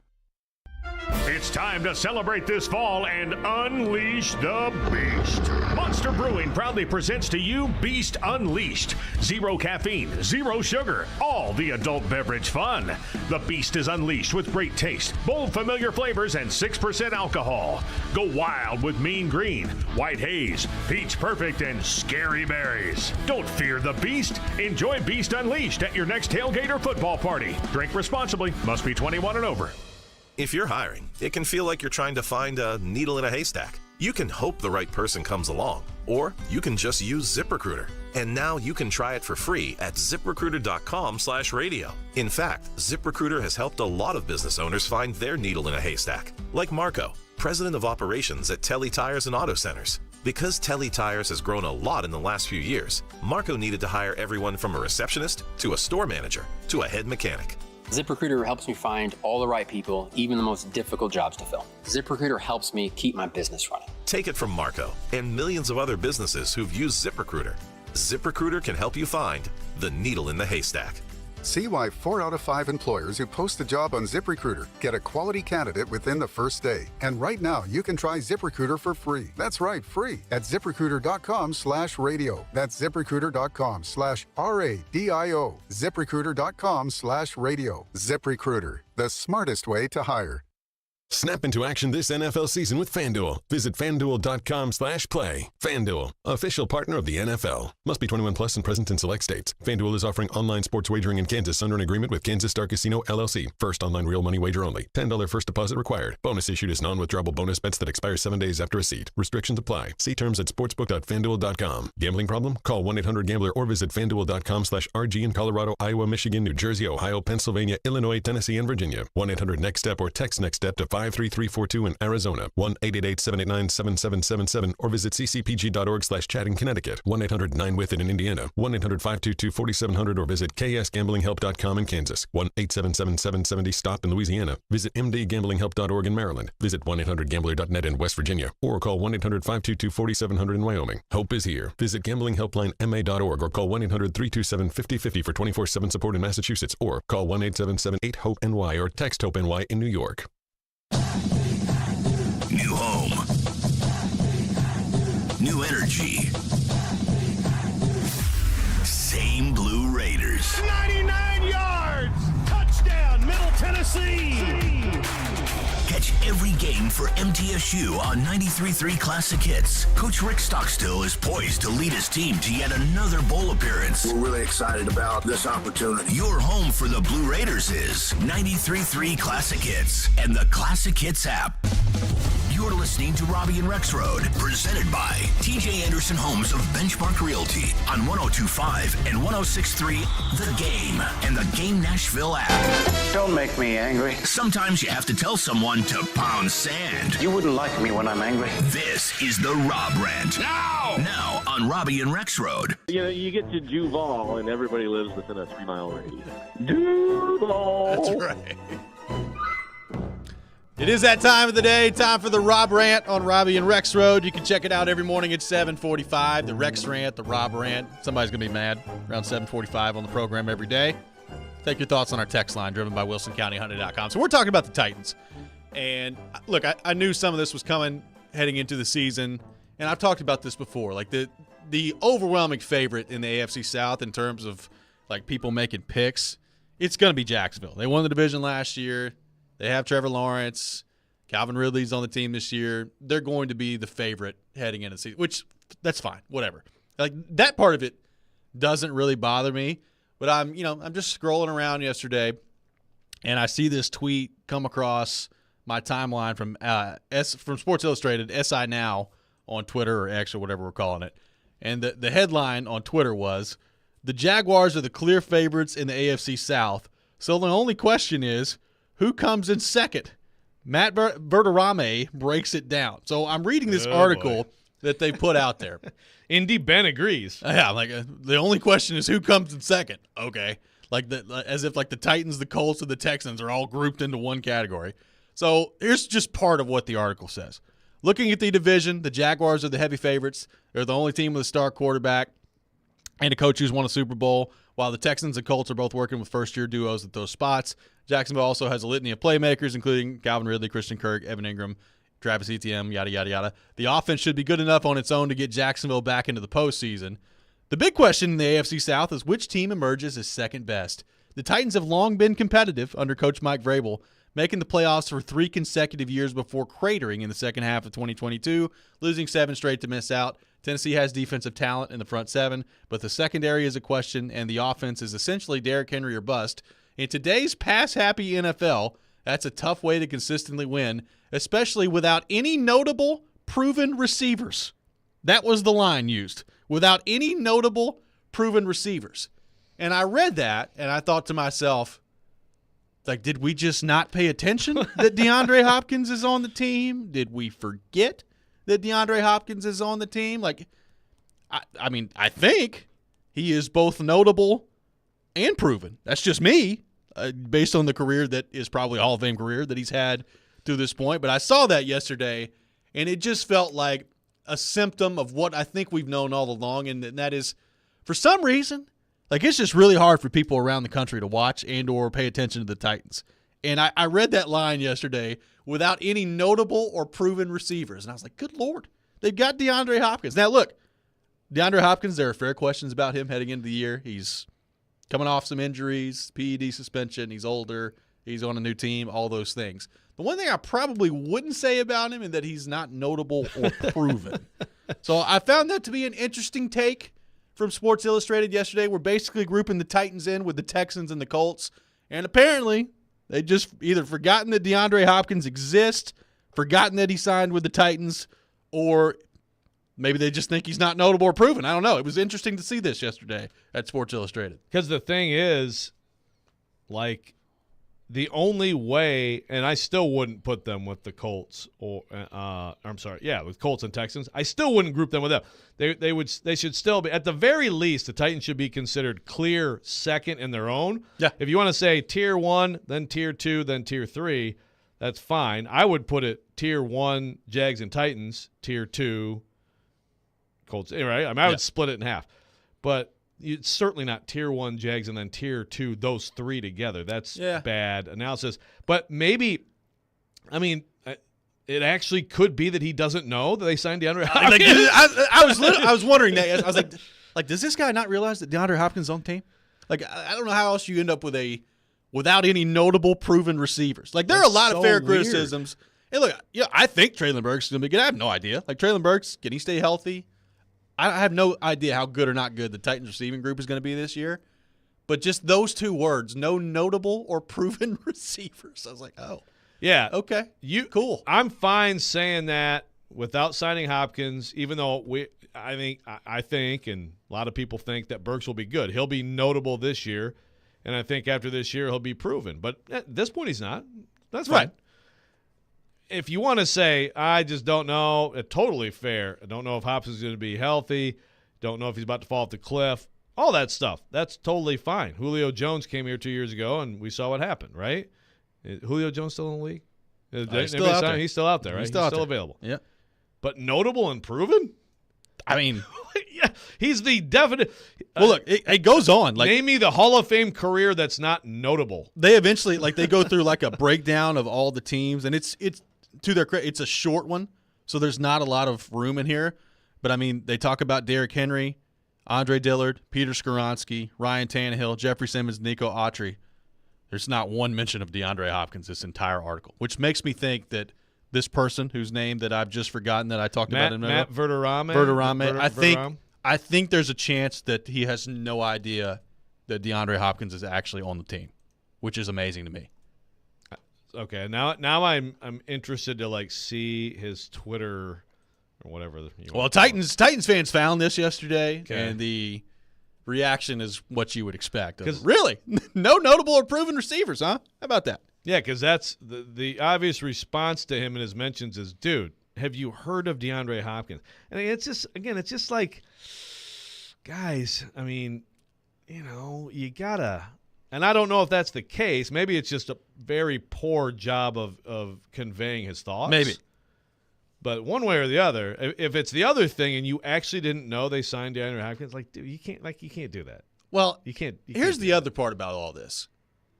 I don't know when Jacksonville has become like this impenetrable wall of talent that just nobody else in the division has any chance of taking down. I'll just full disclosure. We're going to come out with our preseason picks next week, and we'll get into division winners and Super Bowl picks and all that stuff. As I sit here today, and I've not gone through the whole exercise yet, so I'm gonna get into it and really take a hard look at it.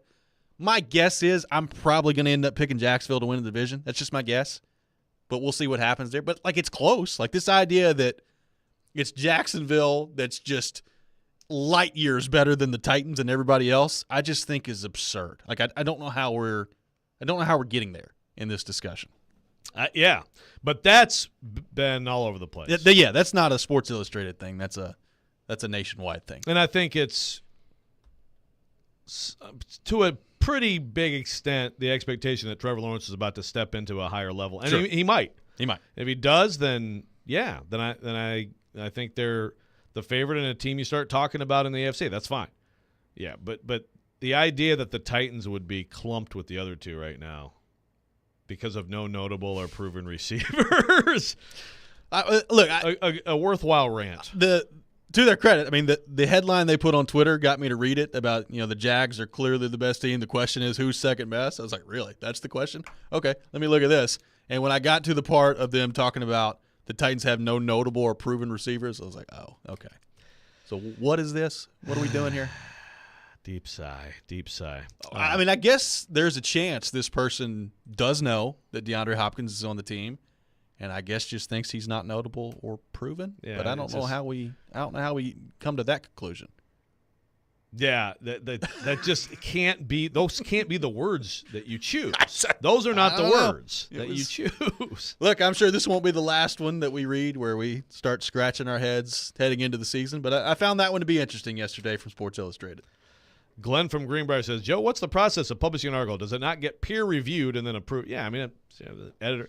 But look, I mean, no, I'm sure that article was edited. It didn't have bad typos or glaring. Spelled things correctly. Didn't even have fat. I mean, it's his opinion. It's just, that would have been one that someone might have been like, hey, man, Hopkins is proven and notable, right? Yeah, I think. So maybe not. Fair question, but again, it's not like this is not something where libel is going to be, no. I mean, it's just a really bad take. Coming up next, we'll be joined by Charles Robinson from Yahoo Sports. We'll get into all things NFL with him. You're listening to Robby and Rexrode, 102.5, 106.3 The Game.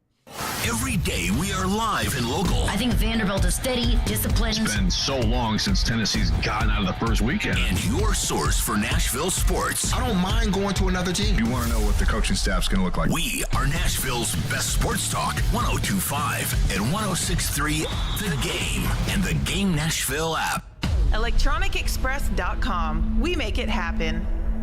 Hey, it's Chad Withrow to tell you about my favorite sportsbook and casino, BetUS.com. Football is back, and it's time to lay down your bets. I only endorse one sportsbook, and that's BetUS.com. BetUS is celebrating its 30th year of sports betting service with a special offer of up to 30 risk-free bets. That's right, up to 30 risk-free bets. It's called Bet Protect. BetUS.com also offers 125% sign-up bonus. Get started by visiting BetUS.com or calling 1-800-MY-BETUS to learn more. BetUS.com, sportsbook and casino, where the game begins. Do reward. just desserts. Special day, payoff. Just because. Whatever your reasons, it's time to visit the spa. Mocara Spa at the Omni Nashville Hotel, now offering outdoor yoga 9 a.m. every Saturday through September 2nd on the spa terrace.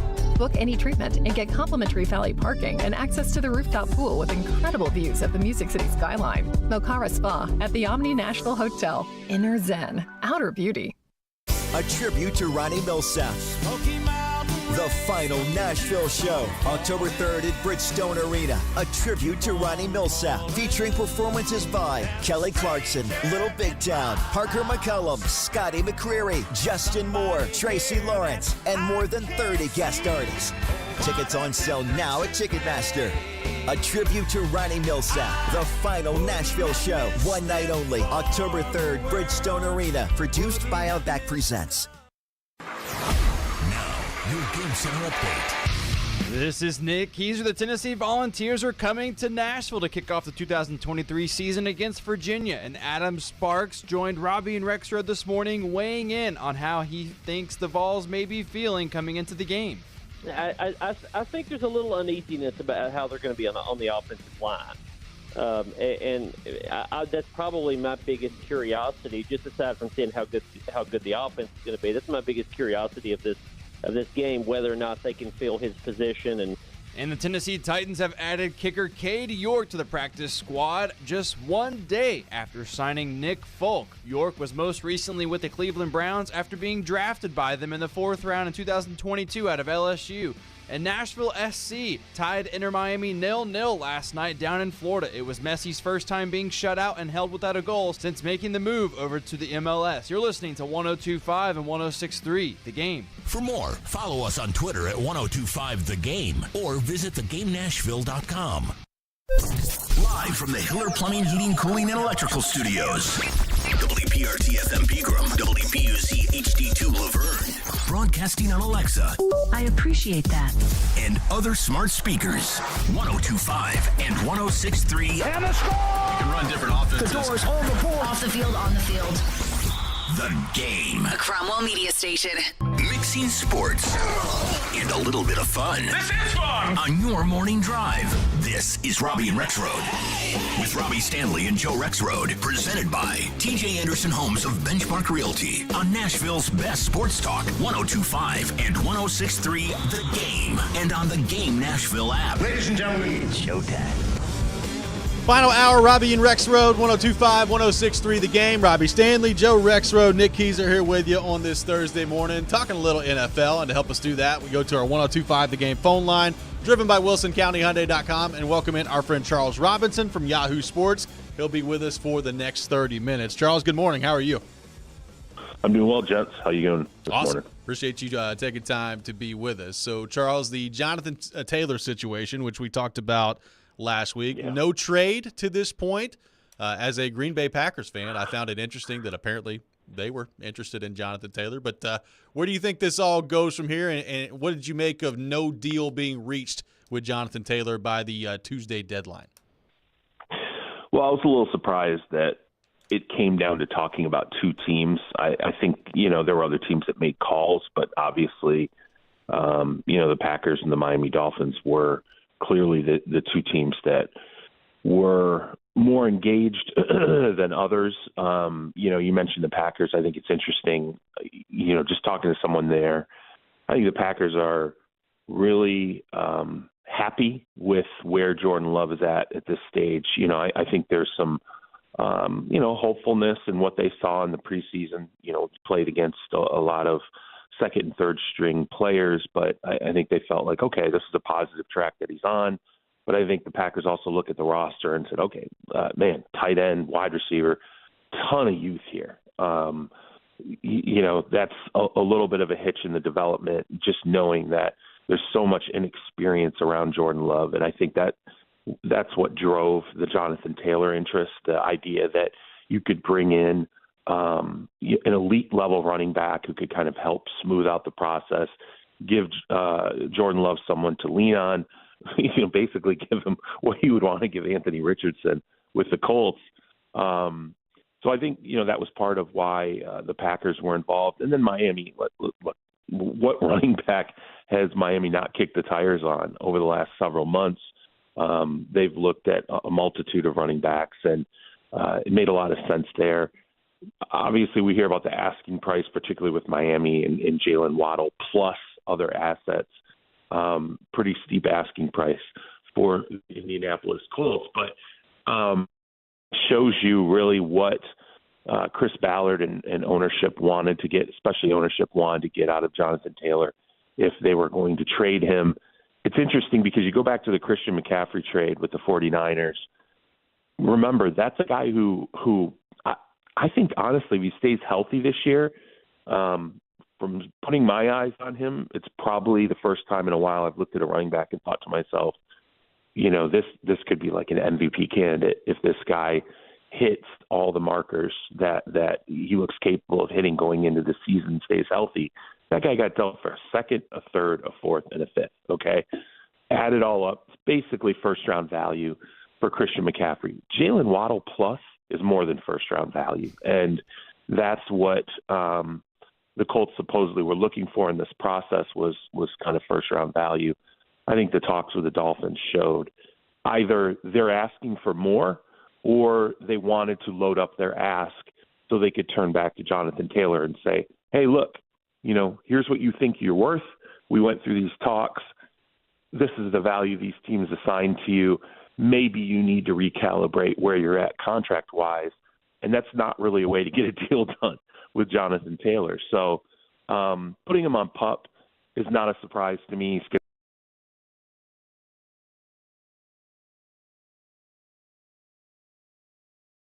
to turn back to him and say, either you're on the field in week 5 or this is a hold-in.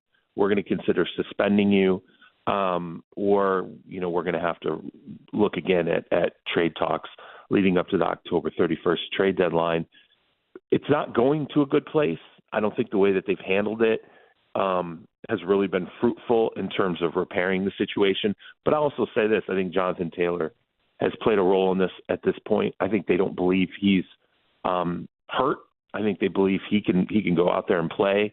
And, I think the two sides have both sort of had a hand in this impasse and the messiness that really they're both kind of dealing with in this situation. But I really don't – I would be stunned, I think, if Indianapolis ends up fielding him at any point this year. I'll tell you this, though. One team that I know made a call on him, had a chance to talk to their general manager, was not the Dolphins or the Packers. That GM told me, he was like, I think they still get a deal done at some point, which was a little bit of a surprise to me, that was still something that an outside source sort of gathered from their talk with the Colts. I mean, they need to, but it's not going to be very good, right? I mean, it's not going to be great. I mean, okay, let's think about this for 1 second.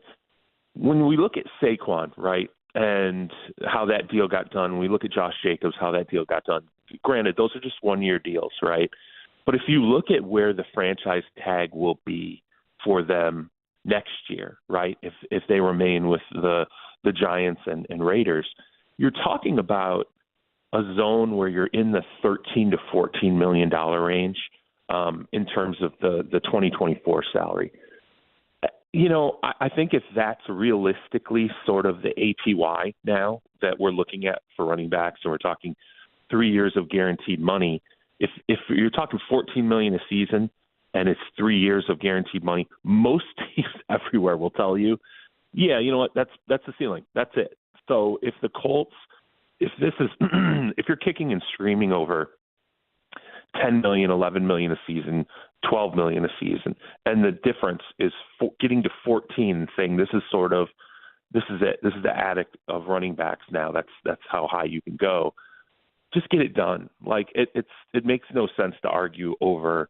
I would say $6 to $9 million in guaranteed money over 3 years, because we all know it's going to be 3 years of guaranteed money for running backs max. So if you're really arguing about, let's just call it $9 million. If you're arguing about $9 million over a 3-year period, and you're starting Anthony Richardson out of the gate, it's foolish for the Colts to be going down this road at this point. And I would pin that on Jim Irsay. And I guess Jonathan Taylor, if he's sitting there saying, well, it's got to be, rather than $14 million APY, it has to be 16 or 17. He's never going to get that anywhere in the NFL. That's a pipe dream. So, yeah, it's messy. It's unfortunate, and I can understand why Chris Ballard gets out there and says it sucks. He's right. So another player with the team, I think this will get done, I would think. I mean, they're not going to screw this up, right? The Niners and Nick Bosa? So this is interesting. That was a deep sigh, Charles. I heard the sigh there. I had a GM hit me up yesterday, and he said, "Are the Niners trade Nick Bosa?" And I was like, "Not that I've known." Like, okay, that's an interesting question. So, I hit up like a number of GMs that normally would be in those talks, right? Especially in the AFC, because I don't think the Niners would ever deal Nick Bosa inside the NFC. So I basically hit up a bunch of AFC GMs, and I'm like, hey, are you hearing anything? What's the deal? All said the same thing, not hearing anything. I had one who said, we kind of hearing rumors, but there was nothing, tangible to it.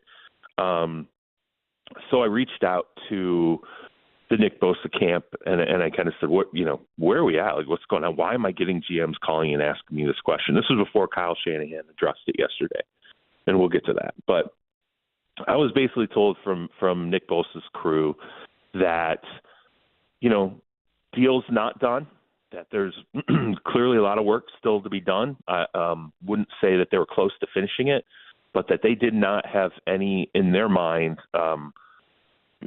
conception that he was going to be traded. But they clearly had those talks. Like, there was no doubt in my mind that inside Nick Bosa's circle, there were talks about, is this going to ultimately end in a trade? That's interesting because I never in my mind thought they would ever get there.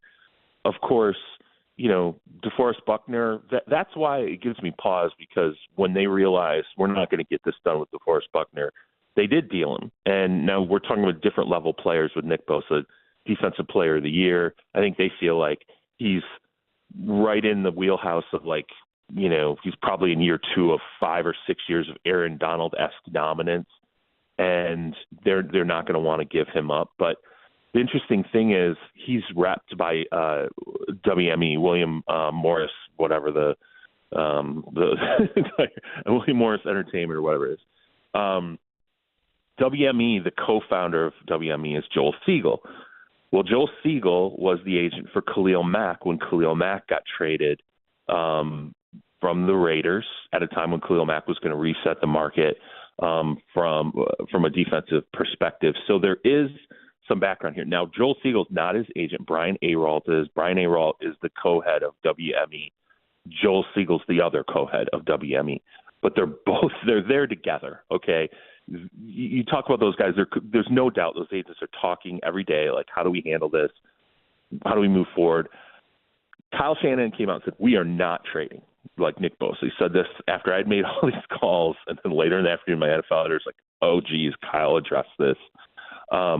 Everyone's saying no right now, but the deal was supposed to be done, okay? It was supposed to be done by now. It was supposed to be done a week ago. I think the Niners thought it was going to be done. Brian Aralt's got to get this deal done not only with Bosa, he's got a Joe Burrow deal that he's got to get done with the Bengals that I've heard is not particularly close right now. So it's a lot on his plate. I think everybody's sort of surprised this isn't done at this stage. Nobody thinks Nick Bosa can be traded right now. Let's give it 10 days, and let's see where this is 10 days from now, because I never thought Khalil Mack could get traded from the Raiders at a time when he did, and then he reset the defensive player market when he signed his deal. I highly doubt Bosa can, but it's not great that they're at this stage and not finished right now. If something doesn't get done in the next 7 to 10 days, it's pretty problematic, and I think other teams are really going to kick up this idea of maybe let's give the Niners a call and see if there's any chance Nick Bosa could potentially be made available by the Niners. Rand Carthon's familiar with Nick Bosa. yes, he is. Hey, I'm AFC. He's a GM of an AFC team, I'd like to point out. I'm just telling you right now, like, there's no way he's going to trade inside the NFC, okay? Like, this isn't going to be the Niners sending Trey Lance to the Cowboys, okay? Like, they think a little bit more of Nick Bosa, and if that were to happen, he would definitely. It was funny because I was talking to an NFC GM, and he was like, "Just tell me he's going to AFC." He's definitely going to AFC, right? I was like, "Yeah, I don't think if it ever happened in their wildest dreams, he would end up in the AFC." I think they're adamant about not trading him, but I'm just telling you, like, this is the interesting thing about Brian Arolt too. You go back years and years ago when Aaron Donald had to do an extension with the Rams. It was Brian Arolt and Todd France were both repping Aaron Donald at that time. The Rams are having a really hard time at the negotiating table with Brian Arolt, and the deal did eventually get done with Aaron Donald, but it kind of got done by Todd France, not Brian Arolt, and so it's just there's a lot of history there that you look at, and then again when you look at sort of the Khalil Mack, the past, something did happen with someone else in WME. It's who got a big time defensive player moved at a time when we didn't think it could happen. I'm not saying this is going to go down, but in the next 7 to 10 days, like it's really important for that Nick Bosa deal to get finished off by the 49ers because the teams are going to circle if that doesn't get done by the time the season kicks off. It's really interesting stuff. We'll have more with Charles Robinson from Yahoo Sports coming up next. This is Robby and Rexrode, 102.5, 106.3, The Game. 94.9 The Fan is your home for Hit City. Tonight, your Nashville Sounds continue their 6-game road series at Durham. He gloves, grabs, guns, gets him, and the Sounds win again. Pre-game at 5:20. Nashville Sounds baseball on 94.9 The Fan and the Fan app. Hey folks, Joe Rexrode here talking PhD weight loss. Went into the program with a goal losing 38 pounds, lost 38, and it was easy. I'm in maintenance now. It's a great plan for maintenance too, but the weight loss itself, no pills, no gimmicks, no suppressants, food up to 85% provided for you and very good food. And it's just the coaching weekly, my coach Rachel made it very easy, made it easy to bust through the plateau. People who try to lose weight, you get into something, you go for a while, you get sick of it, you move on to something else. PhD makes sure that doesn't happen because it's a customized program for you. It is tweaked for you as you go. You have that coaching. You get past the plateau, and you know what's happening with your body. Simple, easy, weekly phone discussions, and there's a guarantee. If you don't get within 5 pounds of your target weight at the end of your program, PhD will continue to coach you for free until you do. Join me now. You won't regret it. Visit myphdweightloss.com. We buy any car. Why sell your car at WeBuyAnyCar.com? Because when you trade in, you're dealing with a dealer. And sure, they're interested in a good deal. For them, not for you. Come to WeBuyAnyCar.com instead. All we do is buy cars. You get in, get out, and get paid at a fair price. So don't take chances with a trade-in. Go to WeBuyAnyCar.com for a free online valuation. Find out how much your car's worth at WeBuyAnyCar. You know it's going to happen, and when your car needs service or repair, remember Mitchell's Mr. Transmission on Gallatin Road, just north of Briley Parkway. Now here's Jim Mitchell. Our fleet vehicle program is a great benefit to all the fleet companies in Nashville. We are able to get their vehicle back on the road a lot quicker than the downtime of most dealers and most general repair shops, simply because we have the transmissions available. We're able to put priority on their vehicles to get them back on the road quickly. You know it's going to happen, and when your car needs service or repair, remember Mitchell's Mr. Transmission on Gallatin Road, just north of Briley Parkway. Baby metal. Death Clock.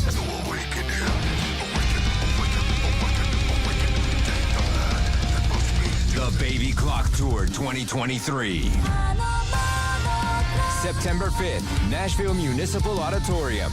Baby Metal, Death Clock, one night together live with special guest Jason Richardson. On sale now. Buy tickets at livenation.com.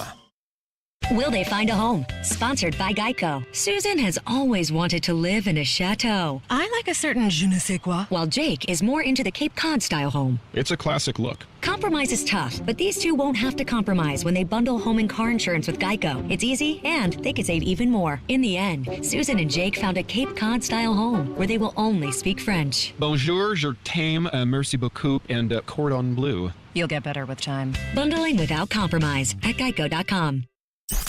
Want to weigh in on the conversation? It's a brain booster. Slide into our DMs. Or just text or call at 615-737-1025. Our phone line is driven by WilsonCountyHyundai.com. Good morning. You're locked into Robby and Rexrode, presented by TJ Anderson Homes of Benchmark Realty. I had the radio on. I'm listening to 102.5 and 106.3 The Game and the Game Nashville app.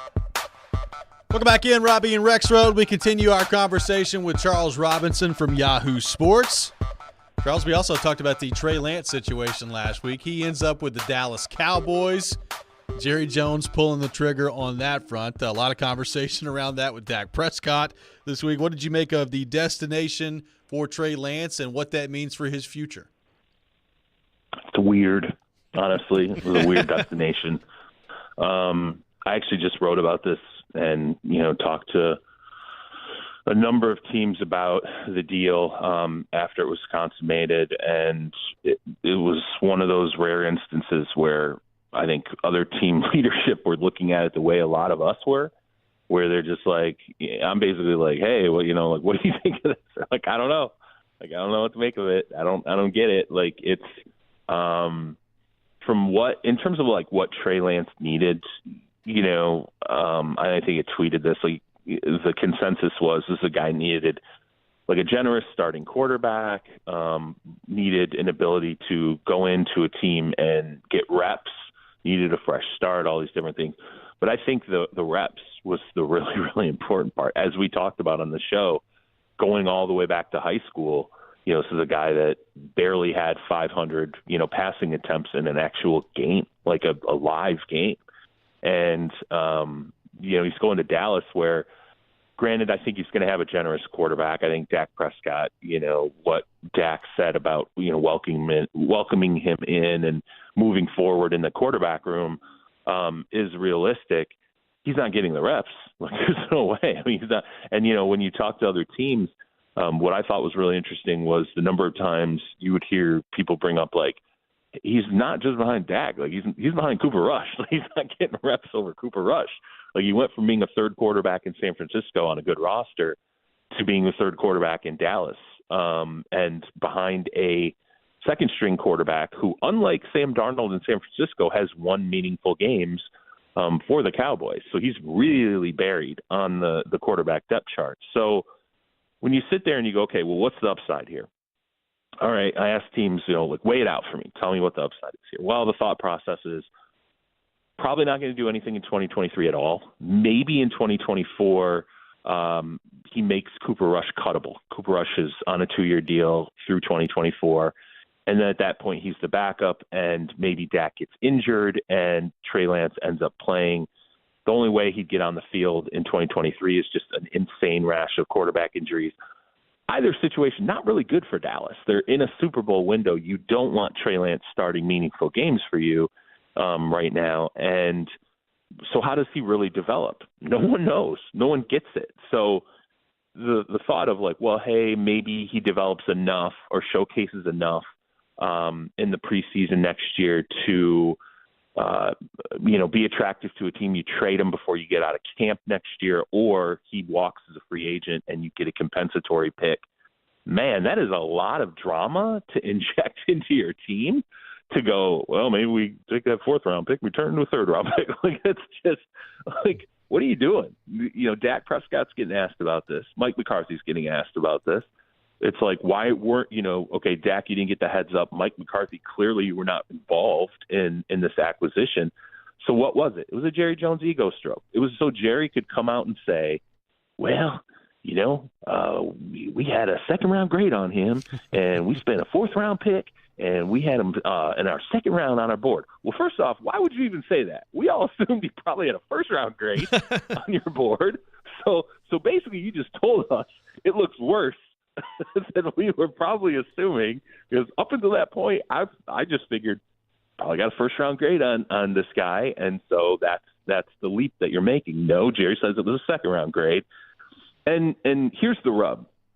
And I can't – please remember this, and I want fans to hear this and think about this when these trades go down.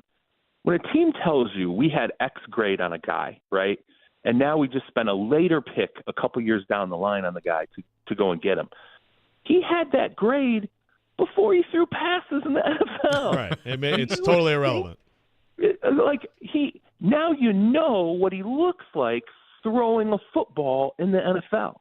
So if you sit there and go, well, we had a second-round grade on him going into the draft, what the hell is your grade on him now 2 years later, now that you've seen him throw in the league? Well, here, let me answer that for you. You just spent a fourth.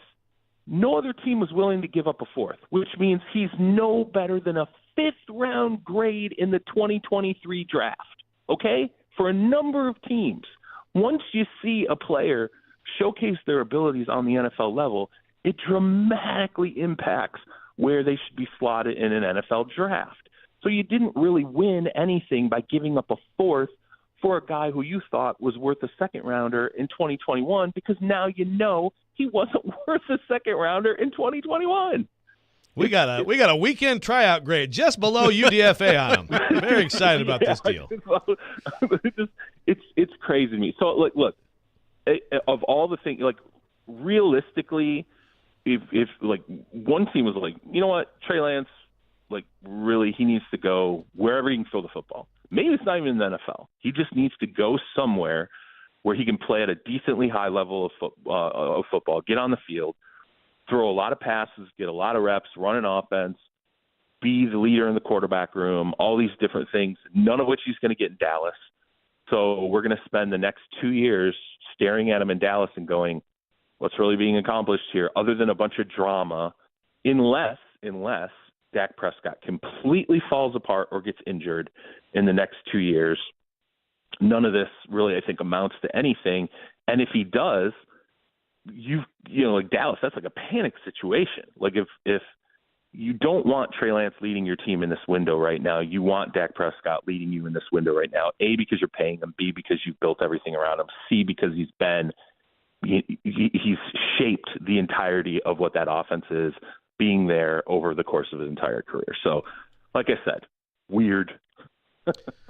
Yeah, good old Jerry. So, Charles, we've talked about this before, but the Titans, the way NFL media at large views the Titans, I think sometimes maybe people miss some things on them because people don't like to watch them or pay attention to them.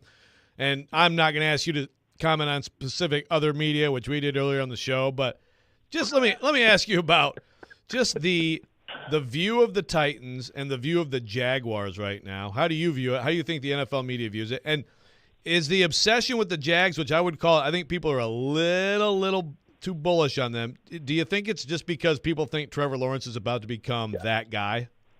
Yeah, I mean, I think a lot of it is the growth of Trevor Lawrence. I think it's part of the perception there is, what we're never going to get out of our minds leading into the draft, that Trevor Lawrence he was this generational prospect who was only comes along every 10 or 20 years, whatever, and that he was going to be the next it guy in the NFL. And through the Urban Meyer period, we're like, oh my God, whoa, what's happened here? This is a crash and burn situation. And then obviously you see Doug Peterson get in there, he turns it around, and they go on their run last year. And so there's a lot of optimism about, okay, the ship's turning in the right direction. We see growth from Trevor Lawrence.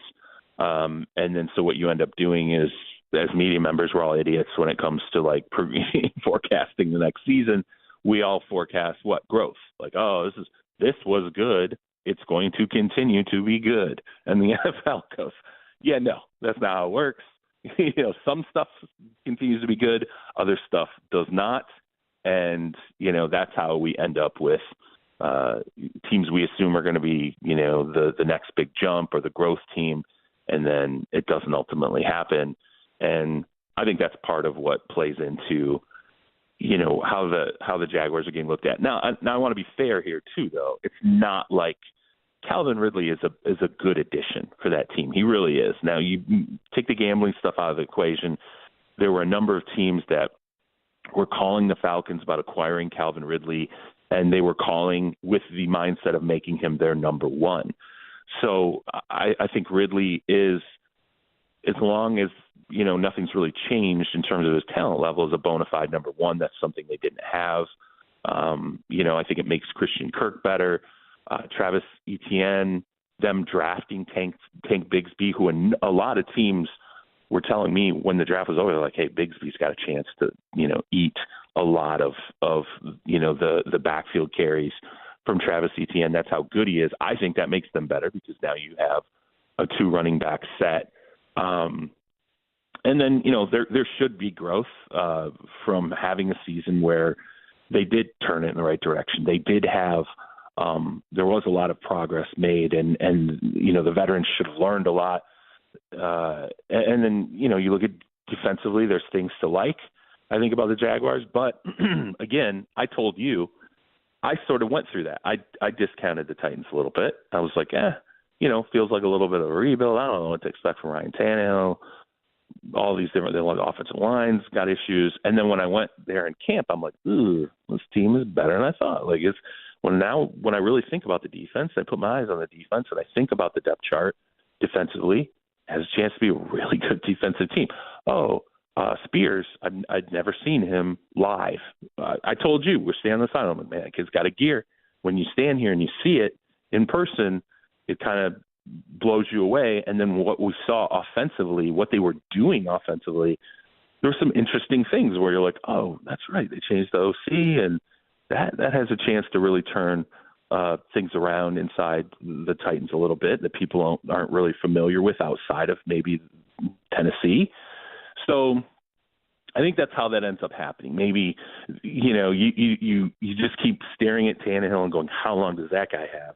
And then you stare at Trevor Lawrence, you go, how long does that guy have before he blows up and becomes everything we thought he was?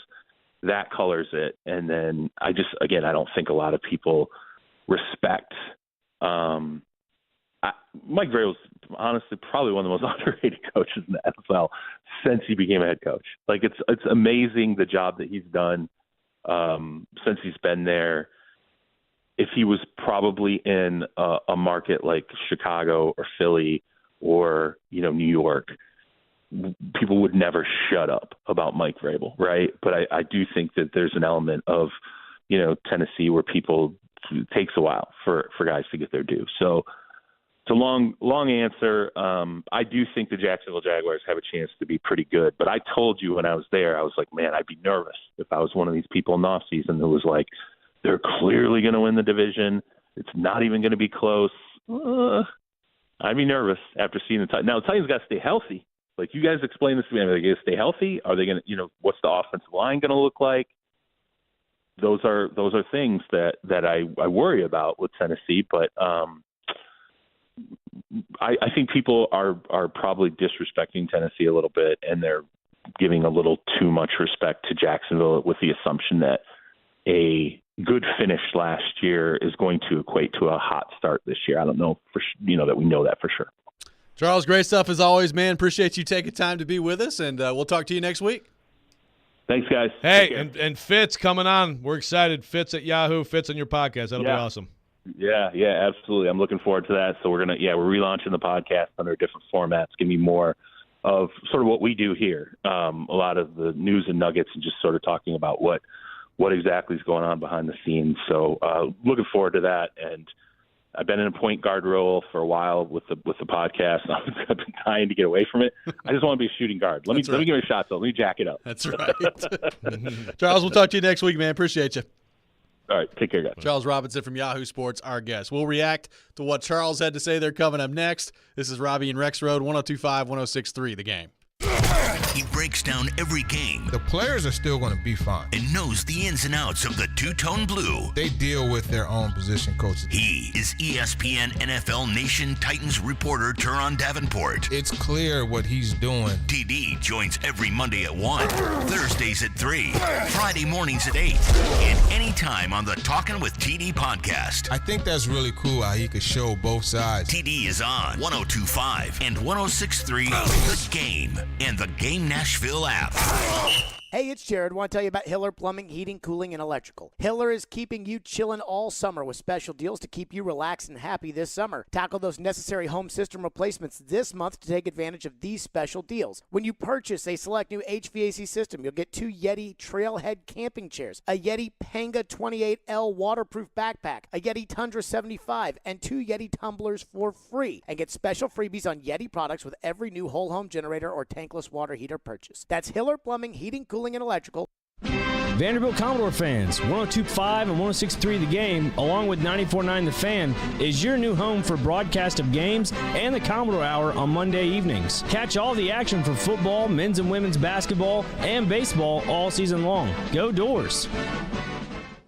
Are you drowning in credit card debt? Want to get cash out of your home's equity? Loan Pronto can do it now in less than a week. Hey, Willie Donick here. That's right. Loan Pronto's Equity Express line of credit just got even faster. You can get $50,000, $100,000, even $200,000 in as little as 5 days. You don't even have to touch your primary mortgage. You can keep that 3% rate intact. Get just the money you need and pay off all those credit cards or get that home improvement project started. With this revolutionary program, you can access up to 90% of your home's value, and in most cases, there's no appraisal. Stop paying insane interest rates to the credit card companies and get tens or even hundreds of thousands of dollars in cash in as little as 5 days. Call Loan Pronto now for the even faster Equity Express line. 615-499-5780. That's 615-499-5780 or go to loanpronto.com. 615-499-5780. Equal Housing Lender, NMLS 1661781, subject to lender approval.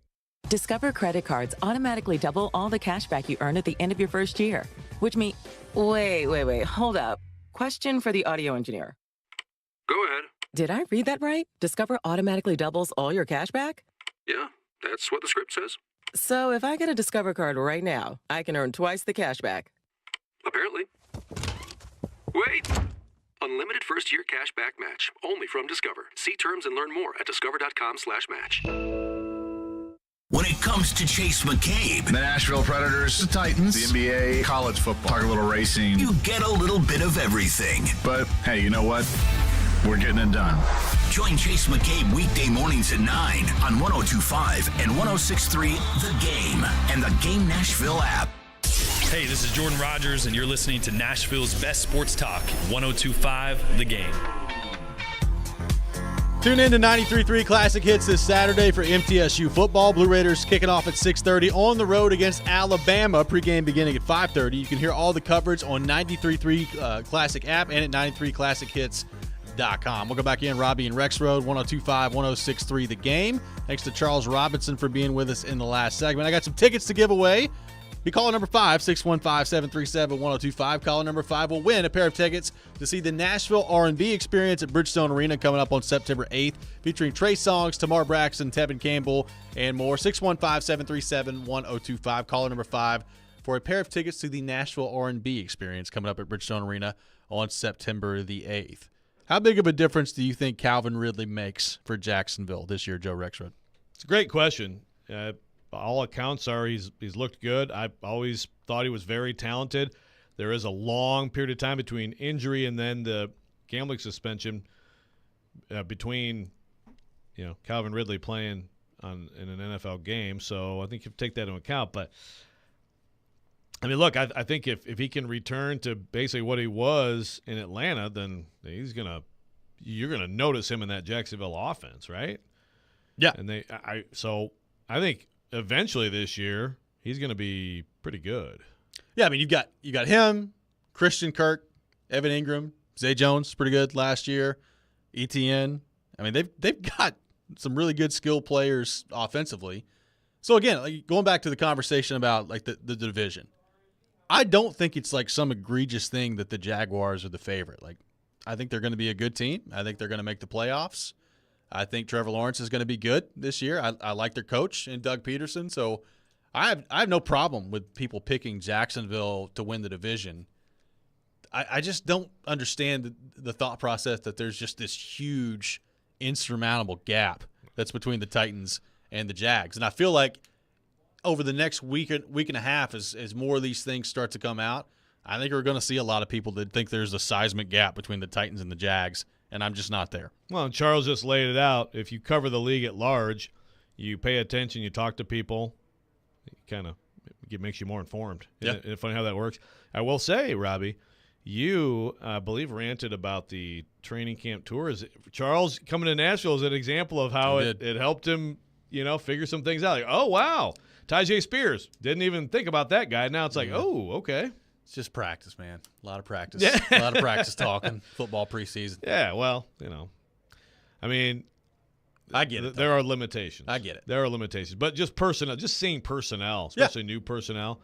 And like he said, and there's another little nugget right there on the offense, which we've been talking about a lot, but the fact that it's going to be different, and I think has looked creative and fun here in practice, much more than it has in the preseason games. So what does that look like in actual games? Very, very, very interested to see that in that first Sunday in New Orleans. That's pretty wild what Charles had to say on the Nick Bosa front. Like, I would still be shocked if it ends up going all the way to Nick Bosa being traded, but certainly, like, if you're an AFC team out there or you're anybody out there, it's worth paying attention to, because Charles says, if something doesn't get done between the Niners and Bosa in the next 7 to 10 days, maybe things start to ramp up a little bit around the league. That would be that'd be pretty wild if Nick Bosa ever became available. Yeah, people asking on the text line, like, what would the haul be?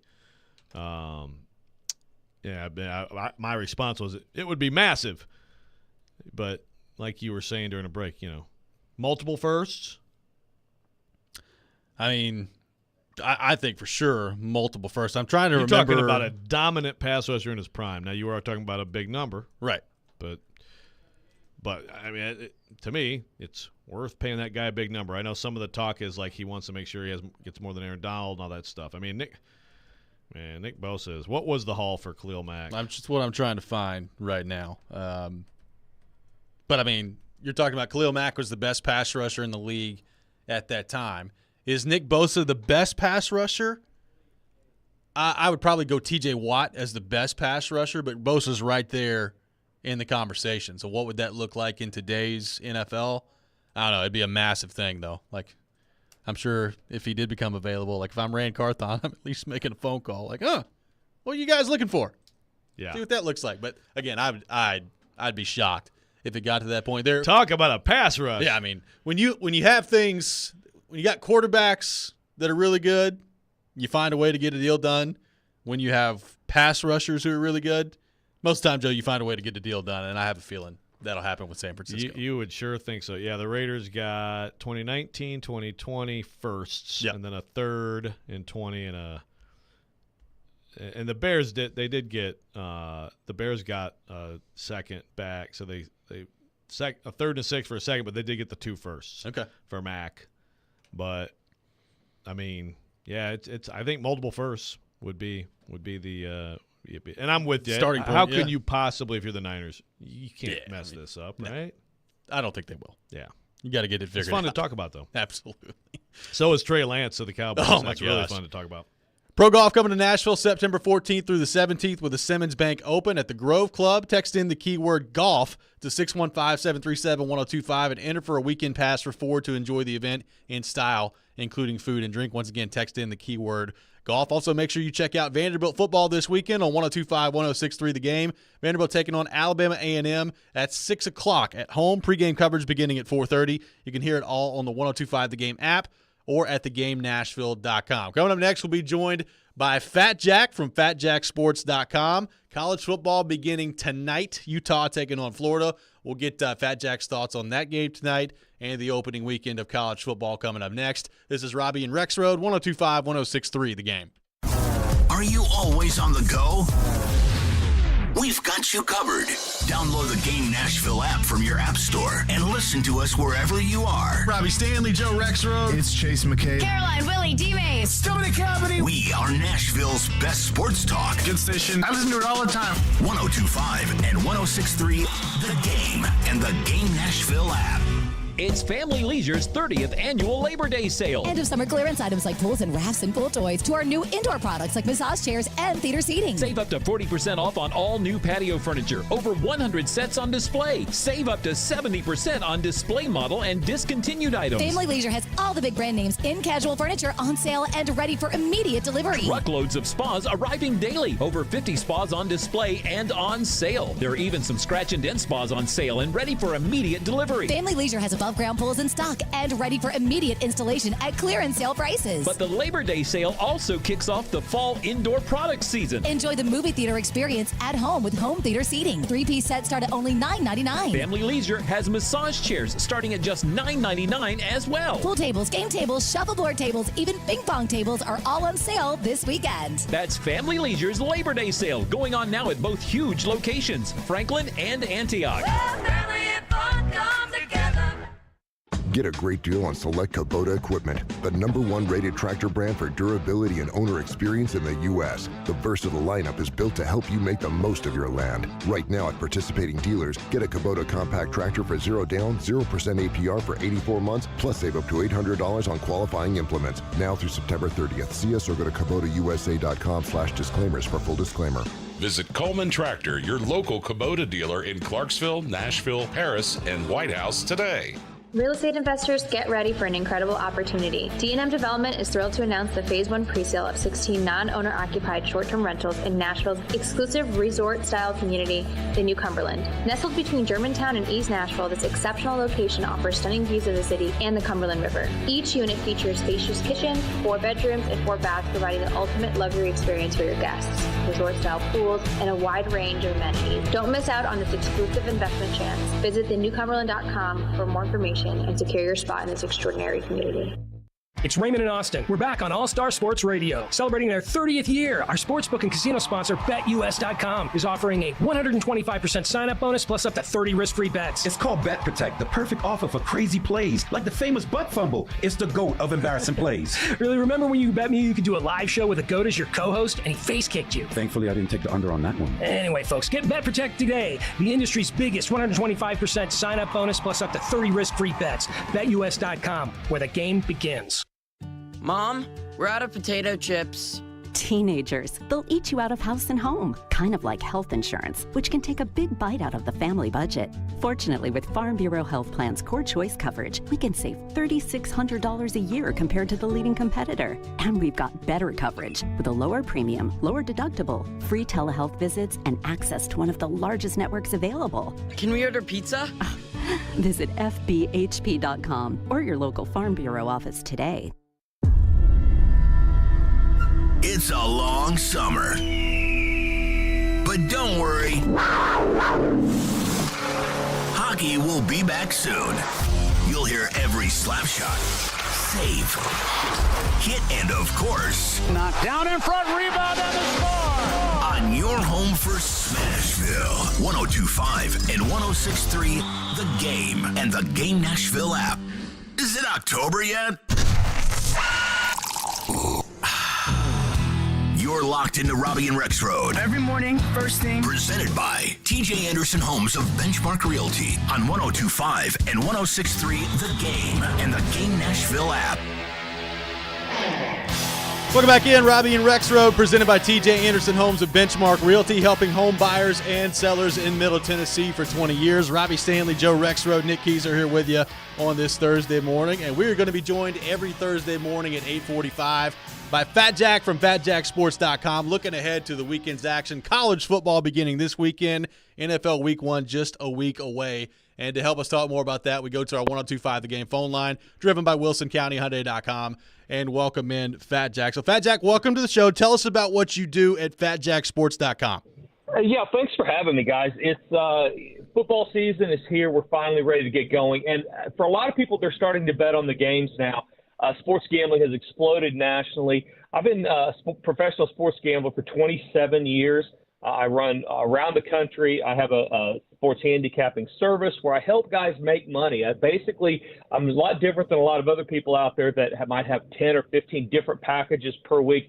I only give away the top games that I'm personally going to play by email and by text. And then most importantly, I'm 100% transparent. So you're able to go to FatJackSports.com and see that you're getting only the best plays. They're posted and documented under the results tab.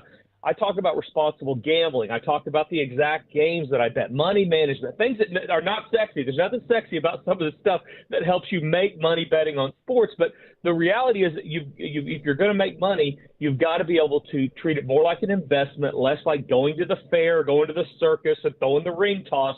You've got to be able to put a little discipline into it. And I allow people to do that while also having fun. And so with college football here, there's no better time than now to go to FatJackSports.com and just apply some common sense, dial into the information there, and hopefully give yourself a better chance to make money this year. I go on in well over 150 markets on TV each week, including Nashville. I'm on a show called Beat the Odds. It's on the NBC affiliate that runs on the weekends starting this weekend around the country. And then also radio. I'm on radio. I'm on Sirius, ESPN, all over the country. And so a good time to go get signed up if you're going to be betting the games or even thinking about it. And hopefully during this segment each week, we'll be able to give the listeners some answers to help them get on the right path if they're going to be betting the games. Absolutely. You can check that out at FatJackSports.com. So what stands out to you? College football beginning this weekend, week 1 with a full slate. You got Utah and Florida tonight, and then a full slate of action coming up over the weekend, over the holiday weekend. What stands out to you as you look at the week 1 of college football?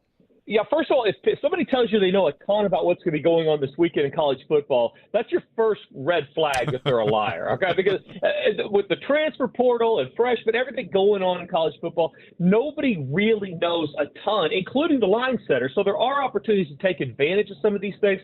But what you really want to do the first couple of weeks, first week in NFL, first week of college football, is play against what the general public's going to bet. Find some value where there's going to be a difference between what the public perceives is going to happen, maybe but because of the names on the front of the jerseys, versus what's actually going to happen based on the information that nobody knows. So look for home favorites of 30 points or more. They've done really, really well of the first week. So you get a home favorite of 30 points or more playing an FBS opponent. They're covering 72% of the time since 2014. So you want to look at some of these general things that can then narrow down to find the spot. So teams like Central Florida, Michigan, Oklahoma, Alabama, Auburn, A&M, Texas, they're actually comfortable teams to play, but you're going to have to give big, big numbers in week 1. So within that, we can look at games. And frankly, USC was that type of team last week, and they didn't get there. But a team like USC,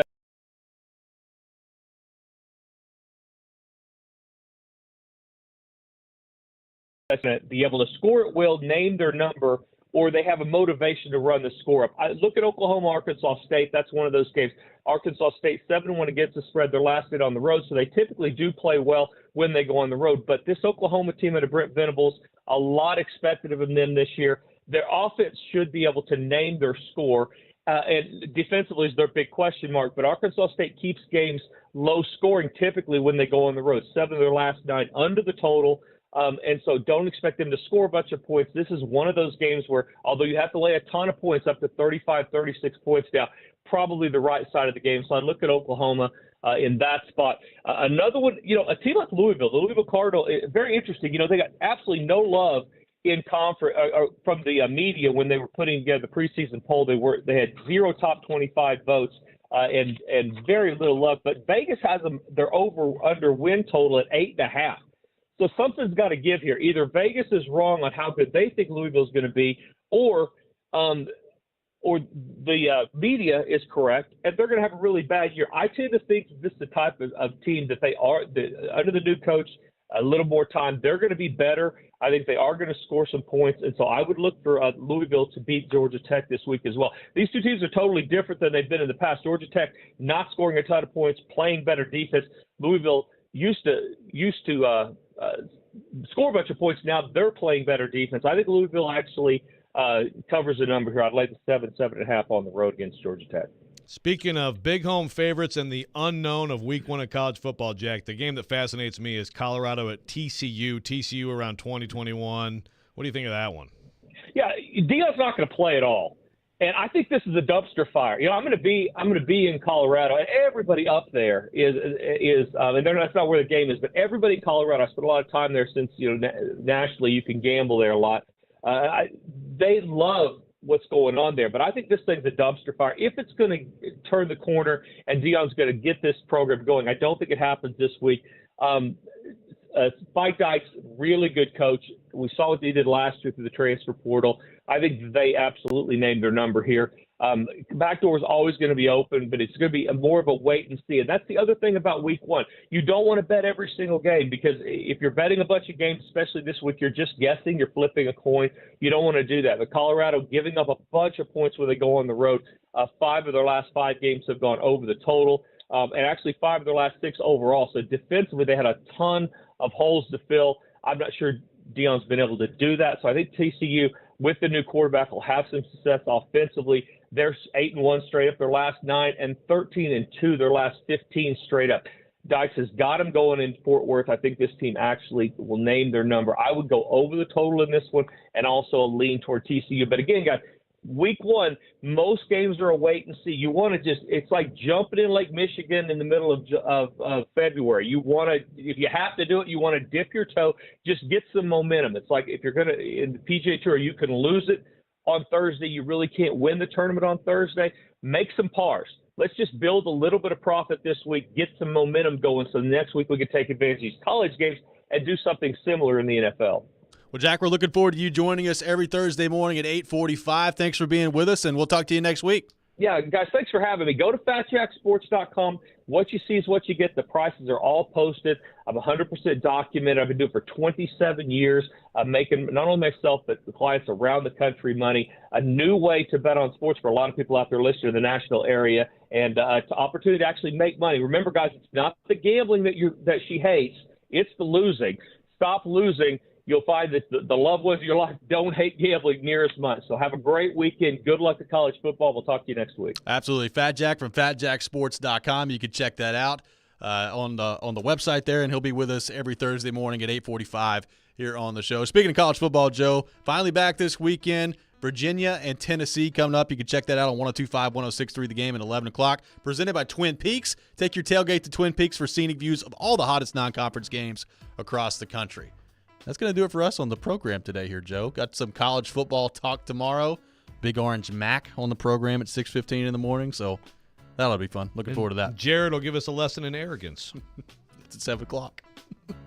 That'll 5 be in a row, baby. That's right. No question about it. Winning streak for Joe Rexrode and Jared versus Joe. That does it for us. The Chase McCabe Show coming up next. You're listening to 102.5, 106.3 The Game.